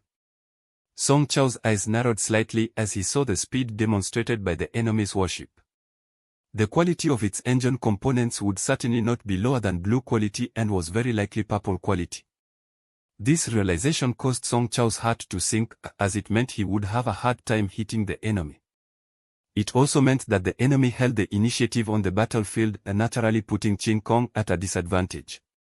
Controlling the Qing Kong and narrowly dodging the enemy's attack, Song Chao was rapidly searching for a strategy in his mind. If things continued like this, defeat was inevitable. However, the silver-armored battleship on the other side seemed to use some special component, or perhaps its main cannon had an extremely short buffer time. No sooner had the previous shot passed than the second cannon roared again. This time, Song Chao couldn't avoid it. Boom. Search the novel F.8 website on Google to access chapters of novels early and in the highest quality. Another violent tremor shook the Qing Kong, and its energy shield was down to half. In the silver warship, Zhu Kang's face revealed a sinister smile. The main cannon on his flagship had a feature that gave each shot a 30% chance to trigger a double strike. Having just activated this feature, he watched the escort ship's outer layer of the energy shield grow dimmer, his smugness growing. He could already imagine the escort ship, once stripped of its energy shield, begrudgingly admitting defeat. Pushing the control stick forward, the silver warship kept closing in on Song Chao's King Kong, while the 4 secondary cannons on the warship also started to fire continuously. Aboard King Kong, Song Chao relaxed his expression, noting that the enemy's main cannon still required to charge. Immediately he felt much less pressure. At the same time, the special component called Shield Repair Sphere, of white quality on the King Kong was activated by him. As the brilliance surged, the shield value, which had dropped below 50%, began slowly increasing until, 20 seconds later, it had unexpectedly reached 68%. This shield repair sphere component, while of common quality, had excellent attributes. It was capable of repairing the shield value of a torch warship, albeit not by a large percentage. Even after strengthening it to LV29, it could only repair 20%. This component, typically of little use, was now proving to be incredibly helpful. With the shield value pulled back up to 68%, King Kong's situation was significantly alleviated. On the other side, Zhu Kong, seeing the energy shield on the King Kong regain much of its luster, immediately thought of the special class of components that restored shields. His eyes lit up with intense desire, as this type of component was not only uncommon but also rare. He coveted a component that could be so influential at a critical moment.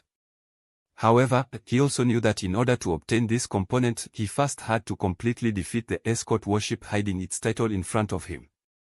Only by emerging as a victor could he possibly force the special part from the hands of the others. Thinking this, Zhu Kong became more anxious. On the other side, Tianyu Mining's titanium crystals seemed to have already started to be mined. If he couldn't quickly resolve the battle on his side, by the time the other party finished mining the titanium crystal and took it away, it would be like picking up sesame seeds but losing a watermelon. Under his increasingly frequent attacks, the opposing escort warship gradually became overwhelmed. Apart from a few attacks that were initially dodged, most of the shots landed 2 out of 3 times. As time passed and seeing that the energy shield on the surface of the opposing escort warship had once again dimmed to its limit, Zhu Kong, unable to wait any longer after his flagship's main cannon had recharged, fired once more. Simultaneously, the silver warship he was steering also inadvertently moved forward a small distance. As a torch ship captain with substantial combat experience, Zhu Kong did possess the basic vigilance, which was evident from his persistent bombardment with the main and secondary cannons from the beginning, continuously suppressing the King Kong without giving a sliver of hope for a turnaround. What he didn't expect, however, was that this tiny advance by the Silver Edge had become the biggest opportunity in the eyes of the enemy. In the cockpit of King Kong, Song Chao, who had been waiting for a long time, seized this opportunity with precision. He immediately activated another special component on the King Kong. Supermagnetic Traction Beam Generator. The silver warship, which had just entered the range of the supermagnetic traction beam, was accurately captured by a beam shot from King Kong. The beam came with a strong traction force, and upon contact, the silver warship was firmly bound by the beam, making it impossible for Zhu Kong to break free no matter how much he spurred the engines. For a moment, Zhu Kong panicked, for the engine component equipped on his flagship was an extremely rare purple engine, yet it couldn't break free from this traction beam. This meant that the component emitting the traction beam was at least a purple component. Inside the silver warship, after a brief moment of panic, Zhu Kong quickly regained his composure. What did it matter if it was a special traction component of purple quality? His attack was about to shatter the opponent's energy shield completely, and with the blue quality energy shield component on Silver Edge, even if it couldn't dodge, it wouldn't be heavily damaged in a single hit. But at that moment, another situation arose that was not too good for him. He saw that the energy shield, which had been previously dim and devoid of light on the opposition's warship, was once again partly restored. This allowed the other side to survive the last shot fired by Silver Edge. Inside King Kong, Song Chao smiled faintly. His shield repair sphere component was not limited to a single repair. The component could gain a repair chance every 24 hours, with the ability to accumulate up to 2 times. And it didn't end there. Having preserved King Kong's energy shield, Song Chao smoothly activated the warship's third special component. The LV29 purified Nulls armor-breaking quiver component of purple quality. This component had no other function. Once activated, it would add a 50% armor-breaking effect to the warship's main cannon for a duration of 10 minutes. With this layer of armor-breaking effect, the damage done by King Kong against the silver-armored warship would increase significantly. The only regret was that, since Song Chao was still a seed of torch of white quality himself, the components on King Kong could only be enhanced to a maximum of LV29. Otherwise, with the quality of Nulls armor-breaking quiver, enhancing it to third rank, the LV30, LV39 would undoubtedly make its attributes even more powerful. Minutes later, the duration of the traction beam ended. However, by then, Silver Edge's energy shield was left with less than 10%, while the effect from King Kong's Nulls armor-breaking quiver component had not yet disappeared. Part 3 of the series ends here. Thank you for watching and listening. If you find it interesting, please give us a like, a comment and a subscription so that we have the motivation to make the next videos.